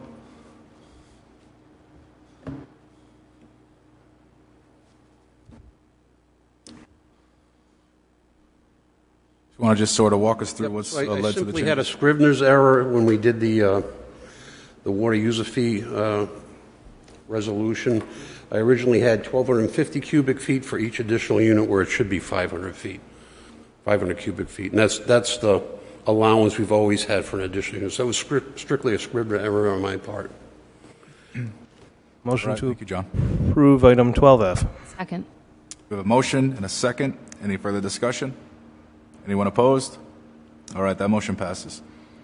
It's going to bring us to item G, which is a resolution authorizing an amendment to a contract originally awarded on April 26, 1999, and amended on March 26, 2007, February 2022, 2010, March 11, 2013, March 9, 2015, June 27, 2016, and March 25, 2019 for Geological Field Services Incorporated of Melrose, Massachusetts for landfill gas consulting engineering services from an amount not to exceed $60,000 to an amount not to exceed $85,000, and as further described in a memorandum from the Public Services Director to the Town Manager dated May 17, 2022. Motion to approve item 12G. Second. We have a motion and a second. Any discussion? Anyone opposed? All right, that motion passes. It's going to bring us to item H, which is a resolution authorizing reimbursement to the Union Fire District for costs associated with the previously proposed EMS building on the Matunic Fire Station property in an amount not to exceed $11,089, and as further described in a memorandum from the Chief of EMS to the Town Manager dated May 17, 2022. Motion to approve item 12H. Second. Motion and a second. Any discussion? Mr. President? Go ahead, Jim. I just don't want to, in full transparency, I don't want to mislead the council, so we did think this number was unusually low, and I was advised after I made that comment that this is for architectural services only. There would be an additional charge for engineering. We don't know what that number is. Got it. Thank you, Jim. Just a quick question. Where would that $11,089 come from? Because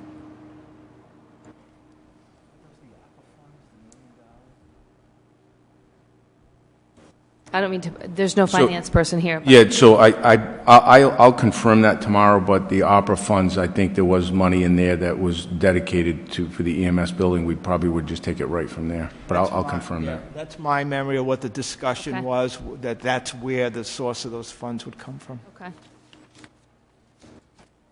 All right, we have a motion. We have a second. Any further discussion? Anyone opposed? All right, that motion passes. That's going to bring us to item I, which is a resolution authorizing an award of bid to Trumbull Printing of Trumbull, Connecticut to provide brochure printing services in accordance with all bidding specifications at an amount not to exceed $8,232 per year for a term of 3 years for fiscal year 2022 through 2023 through fiscal year 2024-2025, and as further described in a memorandum from the Leisure Services Director to the Town Manager dated May 18, 2022. Motion to approve item 12I. Second. We have a motion and a second. Any discussion? Anyone opposed? All right, that motion passes. It's going to bring us to item J, which is a resolution authorizing an award of bid to Northeast Promotion in Apparel of Leominster, Massachusetts for the purchase of recreation program shirts for a 3-year period in an amount not to exceed $13,240, as further described in a memorandum from the Leisure Services Director to the Town Manager dated May 18, 2022. Motion to approve item 12J. Second. We have a motion and a second. Any discussion? Anyone opposed? All right, that motion passes. It's going to bring us to item K, which is a resolution authorizing a 3-year contract to ThinkGuard LLC of Pelham, Alabama for Office 365 backup services in the amount of $5,625 per year for a total contract amount not to exceed $16,875, as described in a memorandum from the Director of Technology to the Town Manager dated May 17, 2022. Motion to approve item 12K. Second. We have a motion and a second. Any discussion? Anyone opposed? All right, that motion passes. And that's going to bring us to the end of our regular session. We do have a closed executive session tonight. Oh, we got the letter. All right.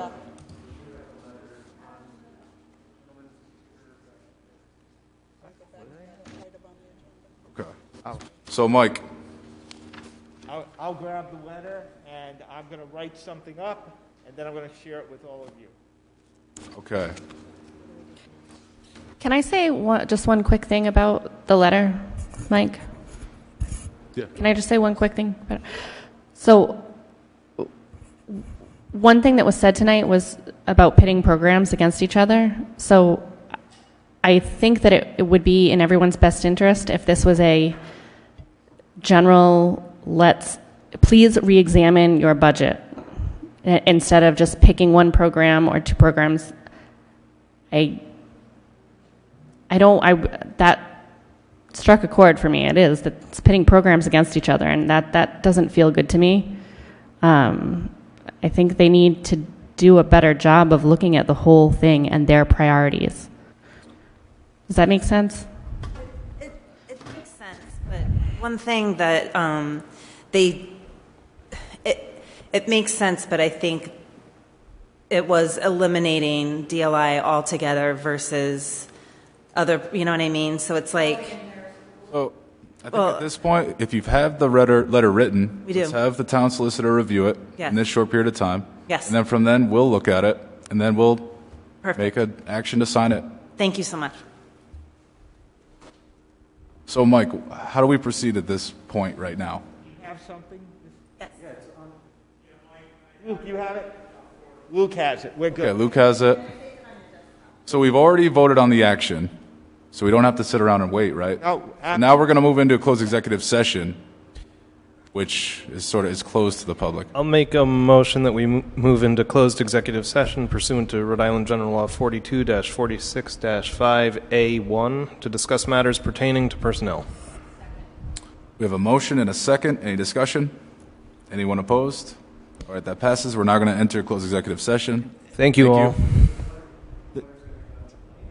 No, the letter's not going to be done tonight. Are you hoping that it gets there? Did you want it to be handed to them? We want it to be to them Everything needs to be resolved before June 1st. right before the end of this week. Oh, certainly. Oh, yeah, it'll be done this We week. need to No have the problem. meeting before June 1st. Well, they know the letter is coming, so they just haven't read the words, but they know the letter's coming, and they're hearing all of this. They are. Yep. Thank you. Just one thing I need to add, Susan knows this, the minutes in public will reflect that the individual being discussed in executive session has received a letter advising that individual that discussion will take place. That's all. Do we close that door? Shut that door, please.